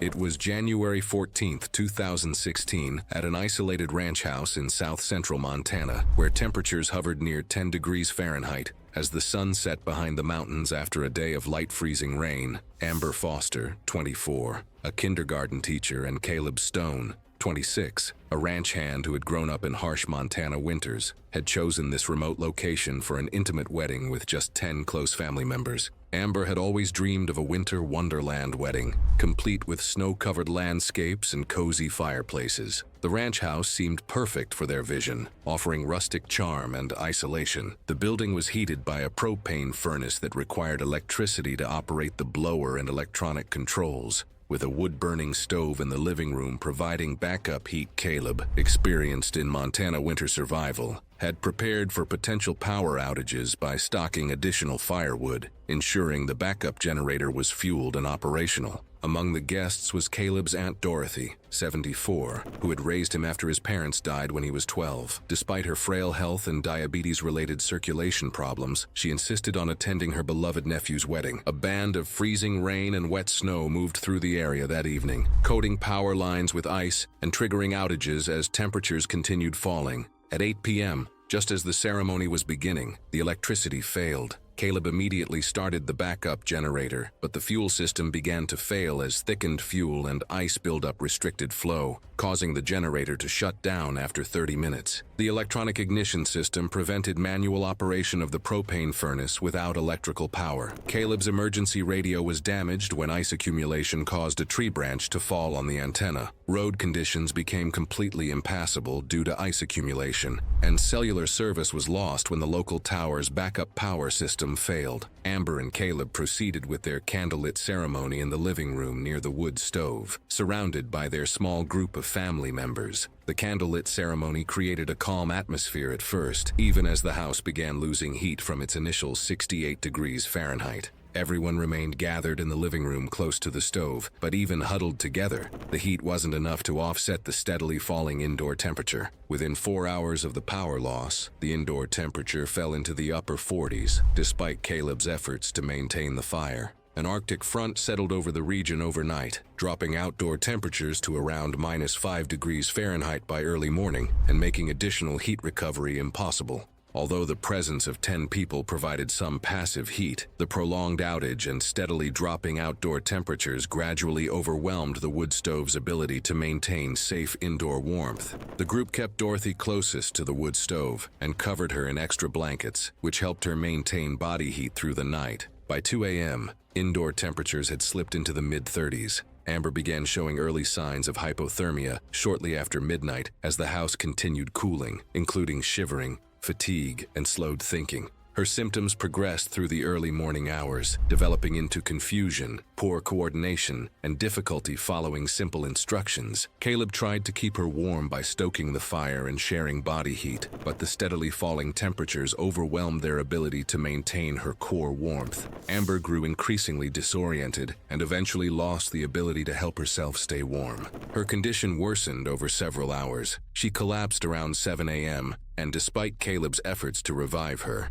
she went into cardiac arrest. Search and rescue teams reached the ranch at 9:12 a.m. and continued resuscitation attempts, but she was pronounced dead shortly afterward. Core body temperature readings confirmed Amber died from severe hypothermia after prolonged exposure to steadily falling indoor temperatures. Investigators determined the power outage, generator failure, and the furnace's dependence on electricity left the group unable to maintain adequate heat despite the wood stove. Weather analysis later showed the freezing rain band was followed by a stronger than expected Arctic front, causing a rapid temperature drop that created conditions they could not overcome. It was September 9th, 2017. Below Cedar Ridge, the South Kaibab Trail followed an exposed ridgeline of fractured rock. The morning was briefly cool and clear before heat began to build, and posted warnings cautioned hikers against leaving the marked trail due to unstable terrain and steep drop-offs. Torin Blagg, 34 years old, worked as a freelance photographer specializing in landscape images. He was hiking alone that morning, carrying professional camera equipment and seeking unique angles for his portfolio. Torin had a habit of stepping off established trails to capture shots that others missed, often ignoring safety barriers and warning signs. He believed that the best photographs required taking calculated risks, and he had done similar off-trail photography in other locations without incident. The fractured red sandstone ledge he approached extended roughly 8 feet from the ridgeline. Visible stress fractures ran through the rock, creating dark lines that indicated structural weakness. The slab was approximately 3 feet wide and angled slightly downward toward the canyon. Other hikers had noticed the cracks and stayed on the designated trail, but Torin saw an opportunity for a dramatic perspective shot. He stepped onto the outer edge of the slab, testing it briefly with one foot before committing his full weight. The rock felt solid initially, and he moved further out to frame his shot. He positioned himself near the edge and leaned outward to capture the canyon vista below. His camera was raised, and he was adjusting settings when he shifted his weight to get a better angle. The slab detached suddenly from the ridgeline. There was a sharp cracking sound as the sandstone separated along existing fracture lines. Torin fell with the rock, dropping a significant distance toward the lower slopes below the trail. Evidence later found along the cliff face indicated that he struck multiple ledges and outcroppings during the fall. His body was later located on a broad rock shelf below the trail. Later examination determined that the fall caused massive thoracic and pelvic deceleration injuries. His camera equipment was scattered across the ledge, with pieces of broken gear marking the impact zone. There were no signs of movement when rescuers later reached the location. Other hikers on the trail above heard the sound of falling rock and looked down to see debris scattered on the ledge below. They could make out a motionless figure among the rocks and immediately called for emergency assistance. Rangers were notified and began organizing a technical rescue operation. The recovery required specialized equipment and trained personnel capable of rappelling to the ledge. Rangers reached the scene several hours later and confirmed that Torin had died on impact. His camera was found nearby, damaged but with the memory card partially intact. The last usable images on the memory card showed the canyon view he had been attempting to photograph. The official investigation determined that the cause of death was fatal trauma resulting from a fall due to rockfall. The sandstone ledge had separated along natural fracture lines that were visible before the incident. No equipment failure or external factors contributed to the accident. The area was temporarily closed while geologists assessed the stability of the surrounding rock formations. Additional warning signs were installed near the location, and the trail was reopened after a safety review. Torin's photography equipment was recovered and returned to his family, along with his personal effects. It was February 14, 2018. The evening air in Bangkok's Sukhumvit district hung thick with humidity and the mingled aromas of street food and exhaust fumes. Sudha Anand, a 34-year-old freelance translator, stood outside an upscale Thai restaurant, checking her phone repeatedly as her Valentine's date grew increasingly uncomfortable beside her. Sudha had built her reputation on precision and demanding excellence from others. Working primarily with international business clients, she translated complex legal documents and corporate communications, often under tight deadlines that required absolute accuracy. Her colleagues described her as brilliant but impatient, someone who expected the same efficiency from service providers that she delivered professionally. She had specifically chosen this restaurant for its reputation and made reservations weeks in advance, emphasizing the importance of punctual service for her special evening. Commercial kitchens operate as controlled chaos, with multiple gas burners, industrial-grade equipment, and staff coordinating dozens of orders simultaneously. Professional kitchen staff are trained to maintain strict safety protocols around open flames, hot surfaces, and pressurized gas lines. The restaurant's kitchen featured traditional wok stations with intense blue wok flames that produced extremely high localized heat, designed for rapid cooking, but requiring constant vigilance around loose clothing and flammable materials. That evening, the restaurant had overbooked Valentine's reservations, creating delays throughout the dining room. When Sudha's table wasn't ready by their confirmed time, she grew increasingly agitated. The hostess explained the delay, but Sudha demanded immediate resolution. Against restaurant policy and staff protests, she pushed past the service counter toward the kitchen area, determined to speak directly with management about the unacceptable wait time. A line cook reached out and grabbed her sleeve as she brushed past him, forcing her way between the crowded stations. The kitchen was operating at peak capacity, with 6 chefs managing multiple stations simultaneously. Steam rose from boiling pots while flames danced beneath sizzling wok pans. Staff members called out warnings as Suda entered the restricted area, but she ignored them, focused entirely on locating the head chef. Her flowing synthetic blouse, chosen specifically for the romantic evening, billowed as she moved between the cramped cooking stations. Suda leaned aggressively over an active gas burner to get the attention of a chef preparing stir-fry, demanding immediate seating for her party. Her loose sleeve brushed directly against the open flame, igniting instantly. The synthetic fabric caught fire with shocking speed, flames racing up her arm and across her torso within seconds. Kitchen staff immediately attempted to smother the flames using nearby towels and a fire blanket. Someone called emergency services. The suppression hood discharged automatically when a fusible link failed, sending a chemical foam over the stations. Despite these interventions, Suda collapsed to the floor, screaming as the synthetic material melted against her skin. First responders arrived approximately 12 minutes after the initial call, finding Suda in cardiac arrest. Paramedics transported her to the nearest trauma center, but she was pronounced dead en route. The coroner's report indicated third-degree burns covering 40% of her body surface, severe smoke inhalation, and thermal damage to her respiratory system causing complete airway obstruction. Authorities classified the death as accidental, while investigators cited negligence in allowing unauthorized access to the kitchen area. The restaurant faced temporary closure and safety violations pending a fire safety audit and review of staff training for allowing unauthorized kitchen access. It was July 22, 2015, when a relentless heat wave gripped the Southwest, pushing temperatures beyond 103 degrees Fahrenheit. The asphalt in a strip mall parking lot radiated waves of heat that distorted the air above its surface. Lila Hart, 29, worked as an assistant manager at a small childcare facility in the strip mall. Known for meticulous attention to detail, Lila had built a reputation for never overlooking safety protocols. 2 weeks earlier, she had filed a formal complaint against a coworker for repeatedly leaving children unattended, resulting in the employee's suspension. That afternoon, Lila parked her dark blue sedan in direct sunlight. Earlier that afternoon, Lila had been temporarily responsible for the 2 toddlers, ages 18 months and 2 years, following an early pickup request. They remained secured in rear-facing car seats when she returned to the strip mall. Exterior security cameras from surrounding businesses captured the parking lot throughout the afternoon. Lila entered the building to complete end-of-shift responsibilities.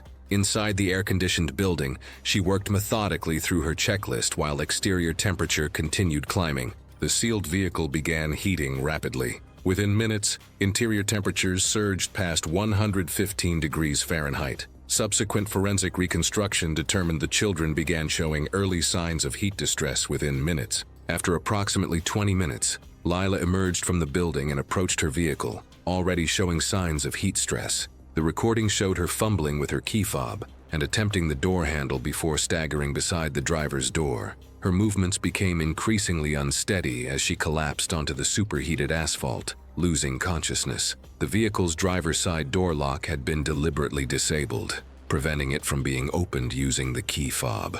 Impaired by heat and sedation, Lila did not attempt alternate entry. Recording continued as heat levels inside reached critical temperatures. The children's movements became more labored as interior temperature climbed toward 140 degrees Fahrenheit. No intervention occurred during the critical window when rescue might have been possible. A customer discovered the scene 25 minutes after Lila's collapse and immediately contacted emergency services. Paramedics arrived within 8 minutes, but found all 3 victims unresponsive. Despite aggressive cooling measures, all were pronounced dead at the scene. The medical examiner determined Lila's cause of death was heat-related collapse, complicated by ingestion of a sedating substance that impaired her thermoregulation and mobility. Investigators later determined the sedative had been administered earlier that day through a shared beverage container kept in the staff break area. Toxicology revealed the presence of a sedating compound inconsistent with Lila's medical history. Investigation revealed the suspended co-worker, Carl Smith, 34, had accessed Lila's vehicle using a copied key fob obtained during his employment. Security footage confirmed Smith's presence in the parking lot during lunch hour. During interrogation, inconsistencies in Smith's statements, combined with surveillance footage and forensic evidence, led investigators to determine he had planned to incapacitate Lila and stage a public rescue. He intended to humiliate her professionally while positioning himself as the hero, hoping to get his job back. Smith claimed he was unaware the children were still inside the vehicle and had miscalculated the drug dosage. When he saw Lila collapse, he panicked and fled. Carl Smith was arrested and charged with multiple counts, including second-degree murder and felony manslaughter. He was later convicted and sentenced to multiple life terms in state prison, to be served consecutively. The child care facility closed permanently. Exterior security footage, vehicle data logs, and forensic findings provided crucial evidence confirming the deliberate nature of the crime. It was July 9, 2017. In Biscayne Bay, Florida. The water was calm that night with light wind and steady boat traffic moving between marinas and waterfront restaurants. City lights reflected off the surface, creating glare across the channel. Mark Ellison, 41, worked in private equity operations, overseeing asset coordination and compliance for high-value real estate portfolios. His role provided significant income and long-term financial stability. His partner, Rachel Monroe, 36, operated an interior styling business serving luxury short-term rental properties along the Miami waterfront. The couple owned a mid-sized motor yacht docked at a private marina and regularly used a rigid inflatable tender for short trips ashore. Earlier that evening, they hosted 2 friends on the yacht for dinner. Just after 10:30 p.m., Mark and Rachel realized they had forgotten food items during their earlier dock run. They decided to take the tender back to shore alone. Conditions appeared stable, and the trip was familiar to them. The tender had been used several times that evening to move supplies. Neither Mark nor Rachel wore a life jacket, which matched their usual habits during short runs. Mark operated the motor from the rear console. Rachel sat sideways on the forward bench, holding her phone. 2 nearby boaters later reported seeing the tender leave the yacht at a moderate speed, cutting diagonally across the channel instead of following the marked path. As the tender moved away, a larger cruiser passed through the channel ahead of them, leaving a rolling wake. The first wave lifted the bow. Mark reduced throttle slightly. The tender then struck a second wave at an angle. Witnesses later said the turn happened quickly, with little time to correct. The tender jolted sideways. Rachel lost her balance and was thrown over the starboard side. One boater on a nearby sailboat saw her hit the water feet first before slipping under the surface. The tender continued forward for several yards before Mark shut down the engine and turned back. Rachel resurfaced briefly. Witnesses described her movements as uneven and short, consistent with disorientation after a sudden fall. One person reported seeing an arm rise above the water before disappearing again. Mark entered the water seconds later and attempted to locate her position. During this time, the unmanned tender drifted slowly away, its engine still idling. The bay remained calm, but visibility was limited by darkness and glare from shoreline lights reflecting off the water. Several nearby boaters pointed flashlights toward the area where Rachel had last been seen, scanning the surface in widening arcs as the tender moved farther from view. Rachel was eventually located in the water, a short distance from the original point of ejection. Emergency responders reached the scene and recovered her from the bay. Paramedics attempted resuscitation efforts on the deck of a nearby vessel, but she showed no signs of responsiveness. She was pronounced dead shortly afterward. The cause of death was determined to be drowning. Findings noted the absence of a life jacket and signs consistent with disorientation following sudden ejection into the water. No injuries were identified that would have prevented flotation, but the conditions and loss of orientation likely limited her ability to remain above the surface. The tender was later secured and showed no mechanical damage. The incident was classified as accidental. It was August 22, 2016, in Phoenix, Arizona, where afternoon temperatures reached 112 degrees Fahrenheit under relentless sun. Closed vehicles sitting in direct sunlight measured between 130 and 150 degrees inside, especially those with dark-colored trunk compartments that absorbed heat rapidly. 20-year-old Bastian Stone worked at an electronics retailer in a busy shopping mall and was known among co-workers for his playful nature and love of practical jokes. His colleagues often described him as someone who enjoyed surprising people with harmless scares. He also had a habit of checking his car trunk repeatedly, worried about potential break-ins. What his co-workers didn't know was that the trunk's internal release cable had recently begun sticking intermittently, something Bastian had noticed, but had not yet repaired.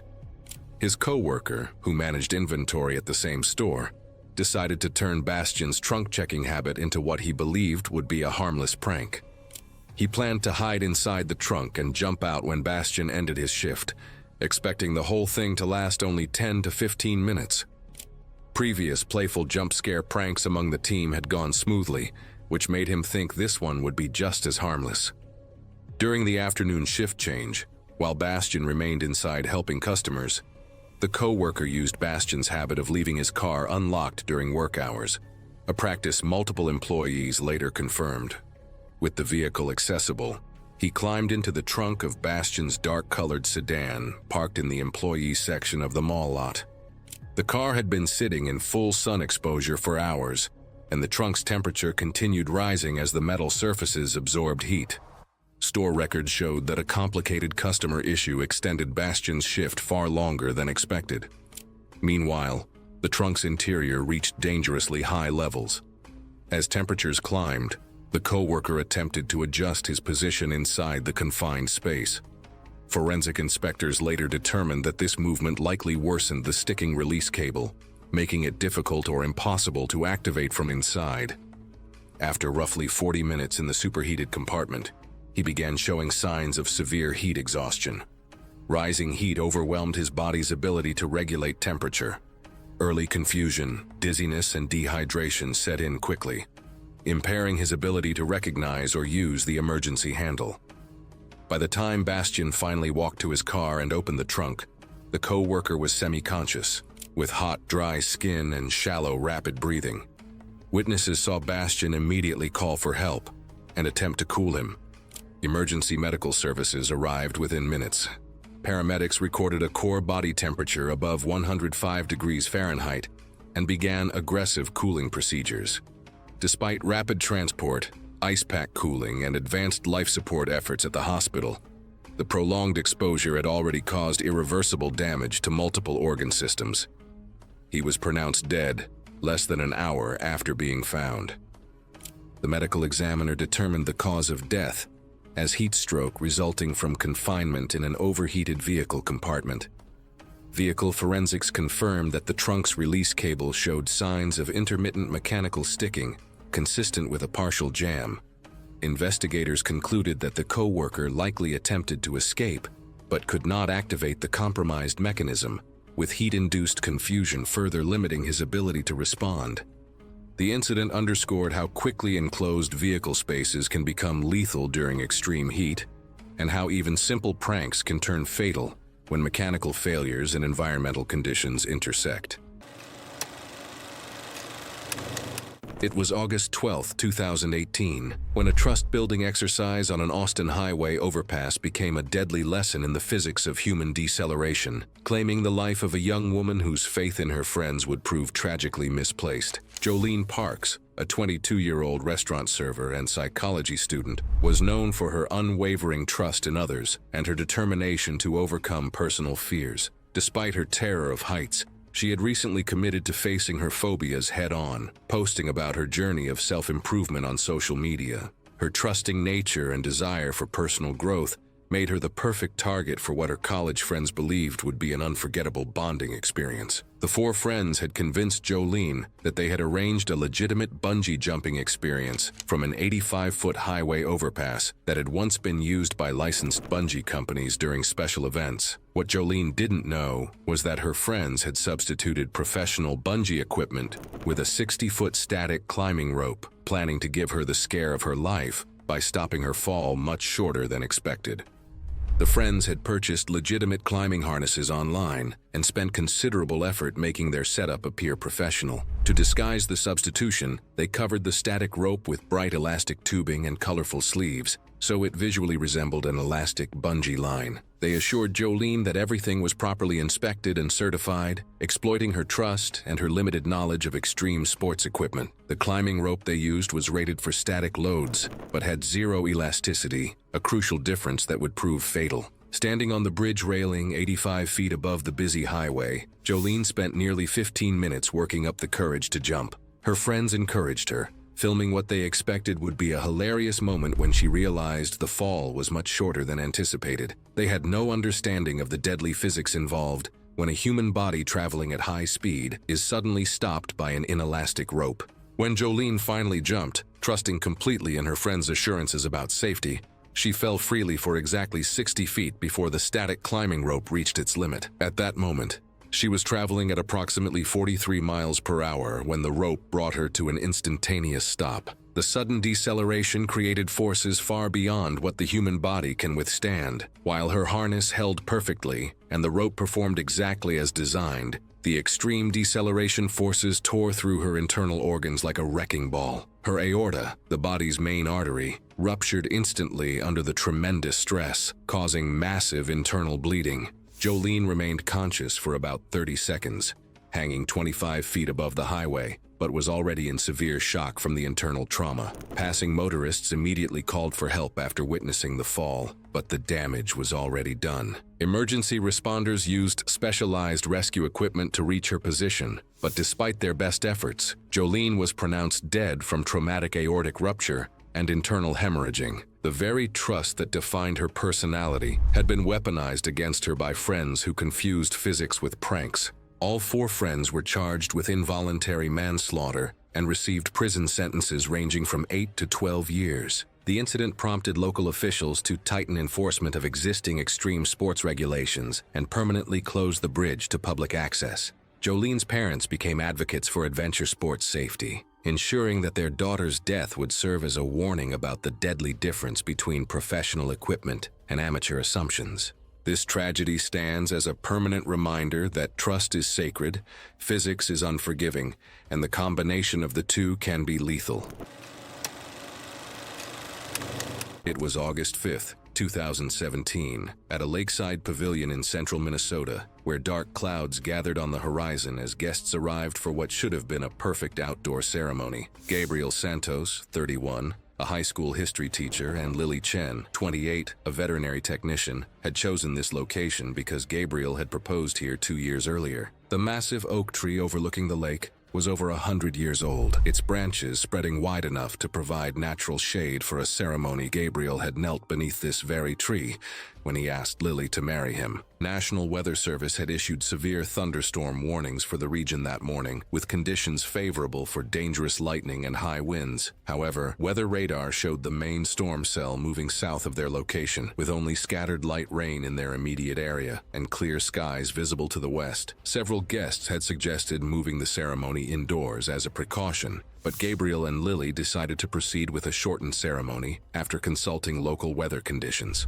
The storm appeared to be passing them by, and they chose to proceed beneath the tree, keeping the ceremony brief in case conditions changed. The couple and their officiant agreed to an abbreviated service that would allow them to move quickly to the pavilion if conditions changed. 40 guests waited in the covered pavilion 30 yards away, watching as Gabriel and Lily began their shortened vows under the ancient oak. The ceremony was proceeding smoothly, with clear skies visible in several directions, and the main storm cell appearing to have moved safely past their location. Gabriel and Lily were focused on each other, speaking the words they had written.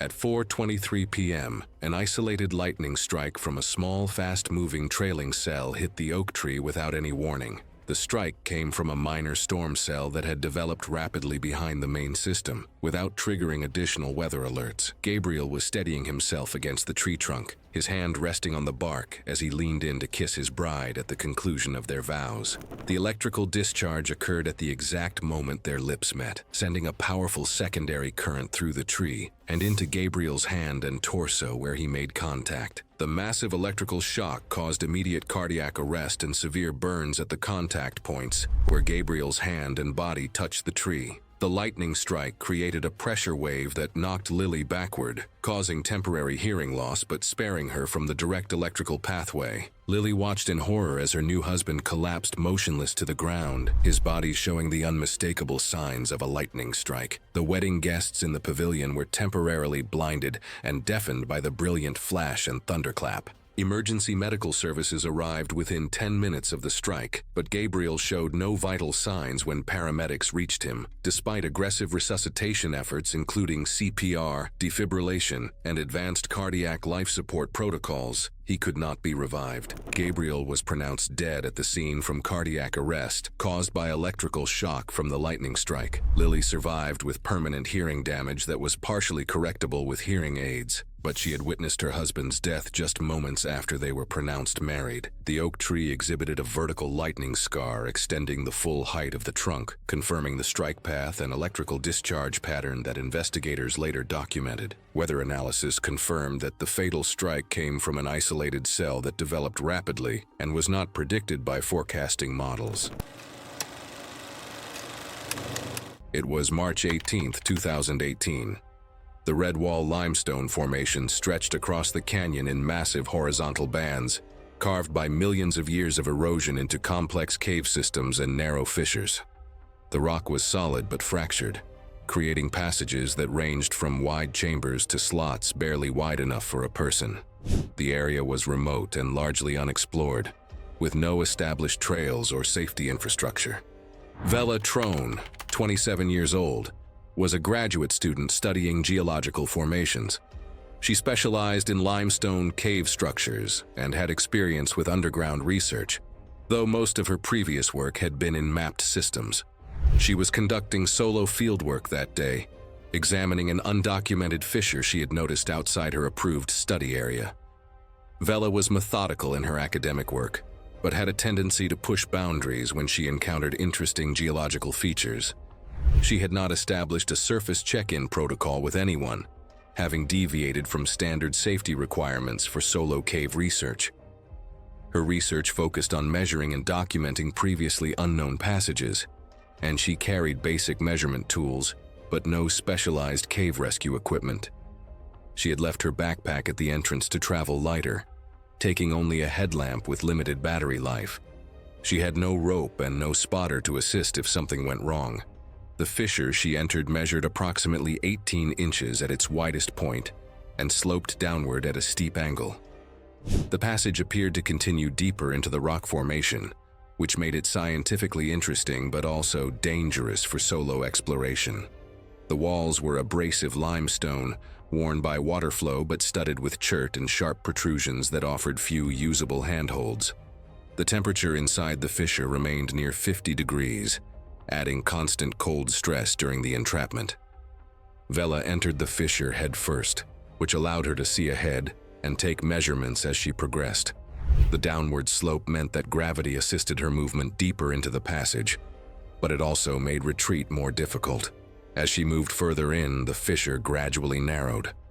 What had started as a manageable squeeze became increasingly restrictive. The passage constricted around her chest and shoulders. Her arms became pinned at her sides, and the walls pressed against her ribcage from both directions. The downward angle meant that her body weight continued to pull her deeper into the narrowing space. She could not push backward against the unyielding walls, and there was no room to maneuver her arms.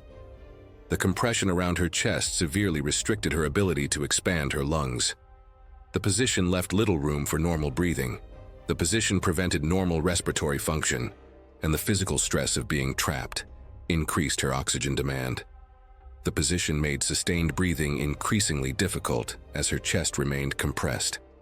Based on her position and the lack of available space for chest expansion, investigators later determined that she would have lost consciousness. Evidence at the scene indicated that gravity caused her body to settle deeper into the fissure. further restricting movement. Death was later attributed to positional compression that prevented normal breathing. Multiple days passed before she was reported missing by her academic advisor. A search was organized when she failed to return from her fieldwork. Rangers and a specialized cave rescue team trained for the canyon's limestone systems systematically checked known cave passages in the area where her vehicle was found. Her backpack was discovered at the entrance to the undocumented fissure, which led searchers to the location. Technical extraction required careful widening of the passage using hand tools and specialized cave recovery techniques to avoid collapse. The operation took several hours and required specialized equipment. The official cause of death was determined to be compressive asphyxiation, resulting from entrapment in a narrow cave passage. The investigation found no equipment failure or external factors. The fissure was documented and mapped as part of the recovery operation. It was February 14, 2015. The evening air in Quezon City was thick with humidity, and the distant home of traffic as couples made their way to the newly renovated multiplex cinema, which had rushed to reopen in time for Valentine's Day screenings. Marco Jaime Santos, a 32-year-old accountant, and his girlfriend Lara approached the theater entrance 15 minutes early for their 7:30 showing, unaware of the accident about to befall them. Marco had built his reputation around punctuality and organization. His co-workers at the mid-sized accounting office knew him as the guy who color-coded his filing system and never missed a deadline. According to Lara, they've been dating for 2 years, and their relationship thrived on small traditions: monthly movie dates, shared meals at their favorite local restaurant, weekend walks through the city parks. The cinema had recently undergone major renovations to compete with newer multiplexes opening across the city. The management company had rushed the project to completion specifically to capitalize on the Valentine's Day weekend rush. During the renovation, contractors had installed new ceiling panels throughout the theater, but several were improperly secured due to compressed deadlines and cost-cutting measures tied to the Valentine's reopening schedule. The 60-pound decorative panel above row 6 had been attached with screws rated only for lightweight fixtures, missing the proper masonry anchors, leaving it held in place by gravity and insufficient fastening. That evening, Marco and Lara settled into their seats in row 6, directly beneath the compromised panel. The theater filled quickly with other couples celebrating the holiday. Staff members had completed last-minute Valentine's decorations earlier that afternoon, leaving behind subtle structural stress in the ceiling fixtures above the auditorium. By 7:15, cumulative vibrations from earlier lighting adjustments and a packed Valentine's Day audience placed added stress on the improperly secured ceiling panels. The subtle shaking went unnoticed by patrons focused on the pre-show advertisements. Without warning, the improperly secured ceiling panel detached. The 60-pound decorative fixture plummeted directly onto Marco's head from 12 feet above. The impact was instantaneous and devastating. Witnesses described hearing a sickening crack followed by Lara's piercing screams as Marco slumped forward in his seat, blood and fragments of the ceiling scattering across nearby chairs. A teenage moviegoer in the adjacent seat received a minor cut from falling debris, but was otherwise unharmed. Chaos erupted throughout the theater as patrons fled toward the exits. Lara frantically shook Marco's motionless body while other customers called emergency services. Staff immediately stopped all decoration work, ensured no other patrons were in danger, and secured the area until paramedics arrived. Paramedics reached the scene within 8 minutes, but Marco showed no signs of life. Investigators later reconstructed the moment using witness alignment, debris patterns, and impact marks found directly below the failed panel. The coroner's report detailed massive skull fractures, severe brain trauma, and extensive lacerations consistent with blunt force trauma from a heavy falling object. Death had been instantaneous upon impact, with no possibility of survival given the severity of the head injuries. The cinema immediately closed for safety inspections, revealing multiple improperly installed ceiling fixtures throughout the building. The physical evidence became crucial in the subsequent negligence investigation against the management company and renovation contractors, with inspection findings documenting multiple installation failures tied to the rushed Valentine's reopening. The incident permanently altered what had been intended as a Valentine's Day celebration, becoming a focal point in the negligence investigation that followed. It was June 29, 2015, when a private backyard pool in Central Florida became the scene of a fatal incident rooted in deliberate retaliation. The home belonged to Grant Shelby, a 34-year-old construction foreman hosting a weekend gathering with friends and co-workers. Grant was known for his competitive nature and his tendency to settle conflicts publicly. Days earlier, during a crowded restaurant outing, he had confronted longtime friend Cade Miller over unpaid money, accusing him loudly and refusing to lower his voice. Several people witnessed the exchange. Cade left humiliated and angry. Grant's backyard featured an older residential in-ground pool installed before modern safety retrofits were common. While the pool had been updated cosmetically, its circulation system still relied on a single main drain connected to a high-powered pump. The drain was fitted with an anti-entrapment cover, but the system lacked a secondary drain or automatic vacuum release. Grant had delayed replacing the equipment due to cost. Cade arrived early to the gathering while Grant was inside preparing food. Security cameras mounted near the rear patio later showed Cade walking directly to the pool equipment area. He shut off the breaker briefly, removed the anti-entrapment drain cover using a handheld tool, then restored power to the pump before leaving the area. Investigators later determined this was done deliberately, disabling the pool's primary safety safeguard. When Grant emerged minutes later, he entered the pool without hesitation. He swam toward the deep end, diving beneath the surface. As he passed over the exposed main drain, the pump's suction pulled his upper thigh and hip firmly against the opening. Without a cover to distribute pressure, the vacuum sealed his body in place. Grant struggled immediately. Water churned violently around the drain as he attempted to push away, but the suction force, measured later during testing, was strong enough to pin an adult body underwater. His movements were visible from the surface, but several guests initially assumed he was holding his breath or playing. Within seconds, Grant's movements weakened. The suction prevented him from surfacing or repositioning.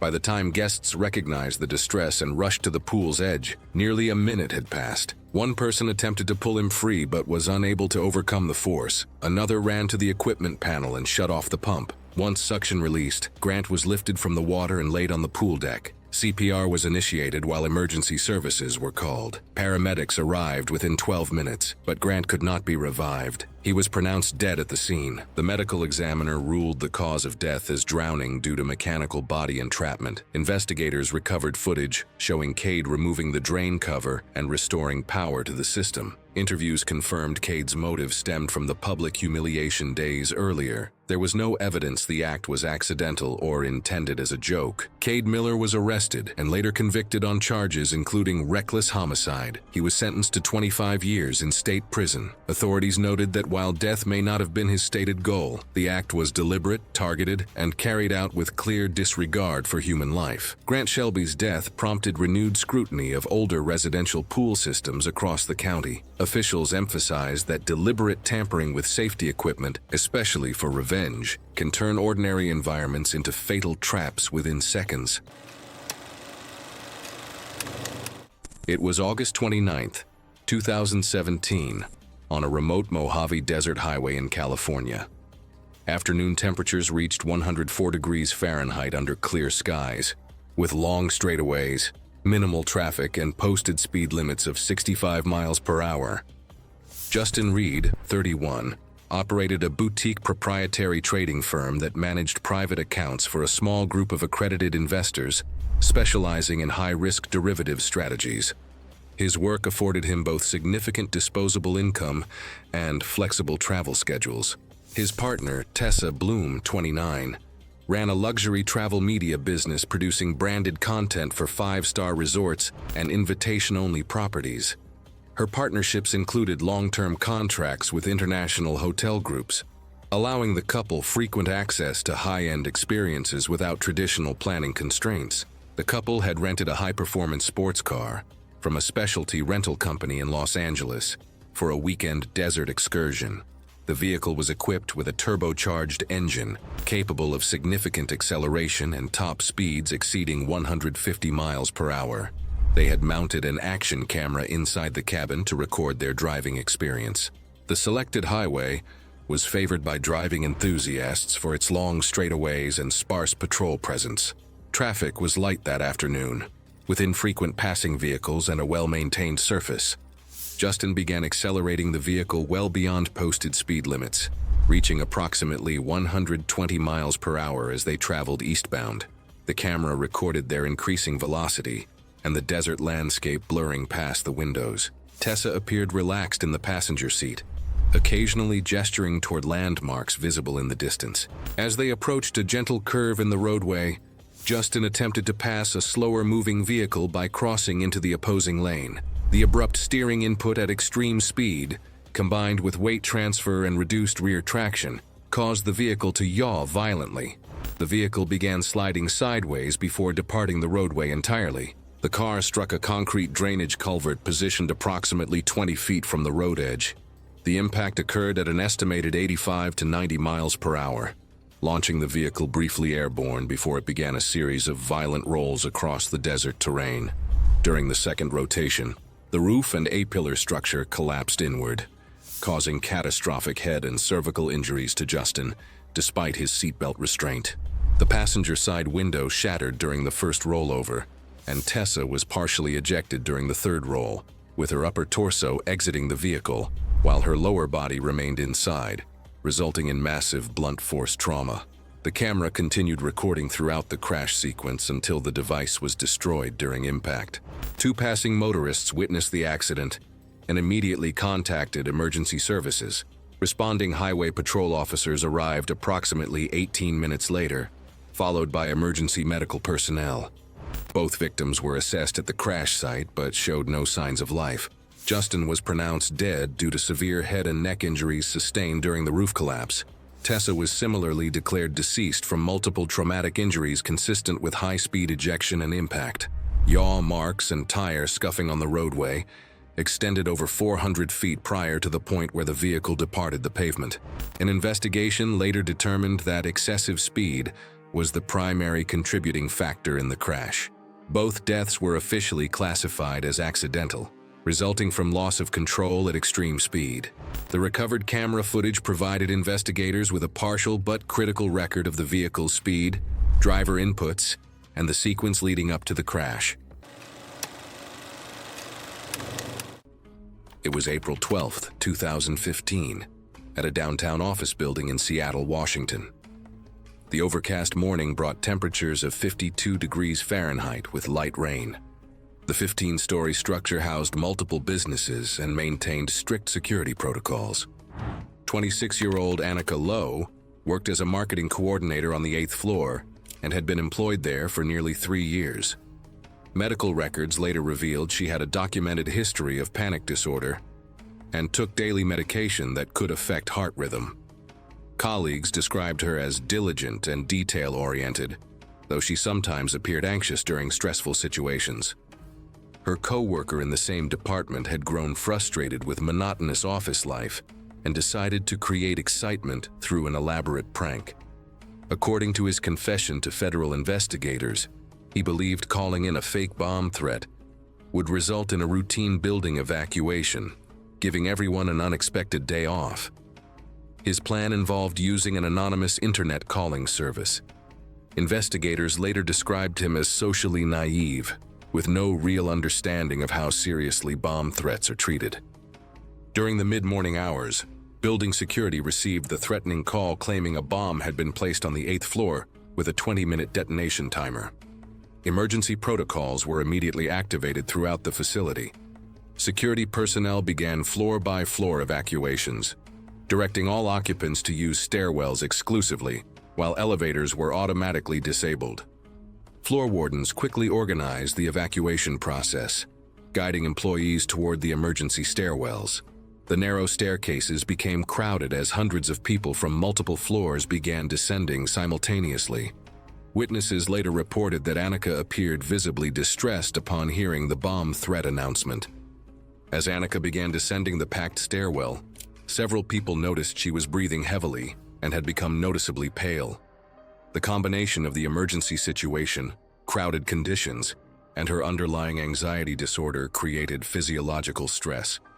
Her heart rate likely increased dramatically in response to the perceived life-threatening situation.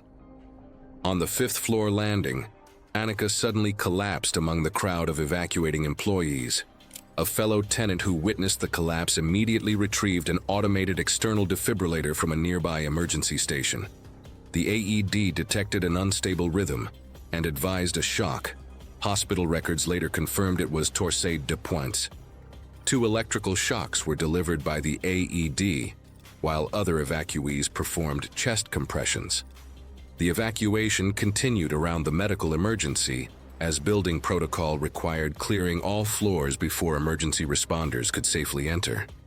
First responders reached Annika after the affected floor was completely cleared, causing a brief but critical delay in advanced medical care.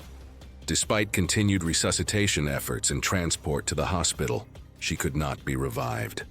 The medical examiner determined the cause of death as sudden cardiac arrest resulting from a stress-induced malignant heart rhythm. Her anxiety medication could prolong electrical conduction in the heart, making her vulnerable to dangerous arrhythmias during extreme stress. The investigation traced the anonymous call through internet service records back to her coworker, who faced federal charges for making false bomb threats resulting in death. The case demonstrated how pranks designed to create panic can have fatal consequences for individuals with underlying medical vulnerabilities.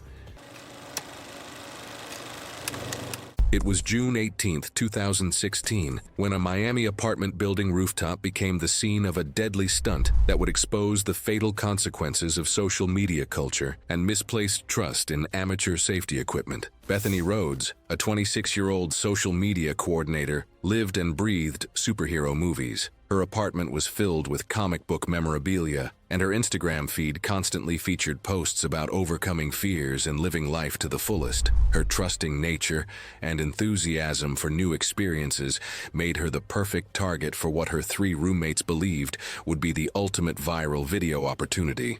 The roommates had convinced Bethany they could create an amazing superhero flying experience using what they claimed was professional stunt equipment. They planned to film her swinging between their 12-story apartment building and the adjacent 8-story parking garage, with the 18-foot gap seeming manageable with proper equipment. Bethany had no experience with stunt work, but her roommates assured her they had researched everything thoroughly. What Bethany didn't know was that her roommates had purchased a standard climbing harness and rope online, then anchored it to a decorative roof fixture never designed to support human weight. The metal ventilation cover they chose was held in place by standard screws driven into the roof decking, adequate for covering ventilation equipment, but completely inadequate for the dynamic forces created by a human body in motion. They'd accessed the rooftop through a maintenance hatch they'd found unlocked, and the decorative vent secured only by lightweight screws was never rated for dynamic human loads.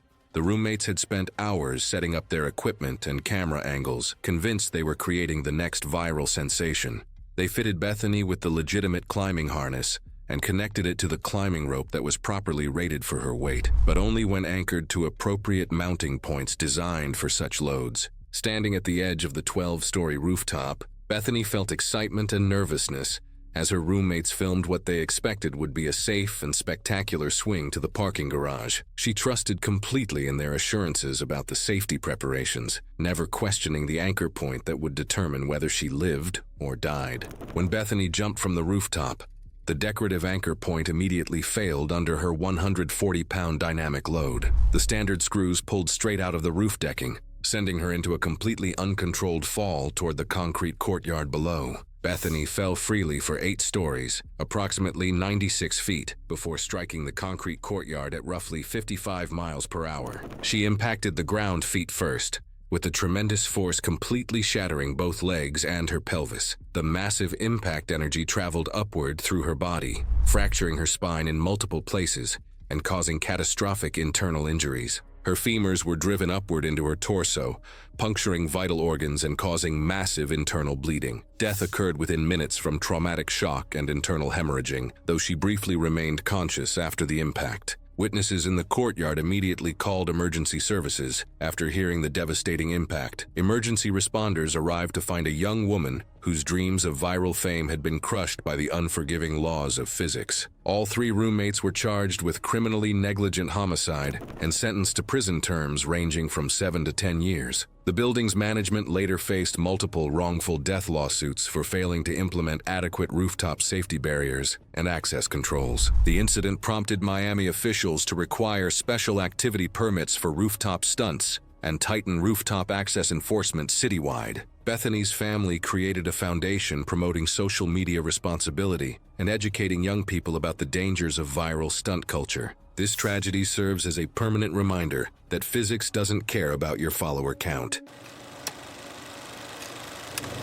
It was June 18, 2016, at a converted historic mansion in coastal Georgia that had been transformed into an elegant event space. The 1890s structure, with its wraparound porches and ornate balconies, embodied the Old South charm that made it popular for romantic weddings. Chloe Harrison, 27, a bank teller who had grown up reading romance novels set in antebellum Georgia, and Austin Reed, 30, an insurance agent, had chosen the venue because it represented everything Chloe wanted in a wedding location. The mansion had a documented history of structural issues, some of which were not immediately visible to clients during routine walkthroughs. Termites had infested the building during the previous year, their colonies systematically eating through the wooden support beams that held up the decorative balconies. The damage was extensive but largely hidden from casual view, concealed behind fresh paint and decorative trim. A structural engineering inspection conducted 6 months earlier noted reduced load-bearing capacity in the balcony supports and advised that repairs be completed before the structure was used for group photographs. The recommended repairs had not yet been completed, due to the cost and scheduling challenges associated with historic restoration work. During the rehearsal the night before, the wedding party had gathered on the second-floor balcony for practice photographs. The photographer later recalled feeling the balcony shift slightly when the group stepped onto it and mentioned taking smaller groups, but the wedding party remained positioned for the planned photographs. The wedding ceremony proceeded beautifully in the garden below. With 120 guests seated in white chairs on the manicured lawn, Chloe and Austin exchanged vows beneath an arch of magnolia blossoms, as the golden hour light cast a romantic glow over the scene. Following the garden ceremony, Chloe and Austin climbed the narrow interior staircase to the second-floor balcony for their dream photographs.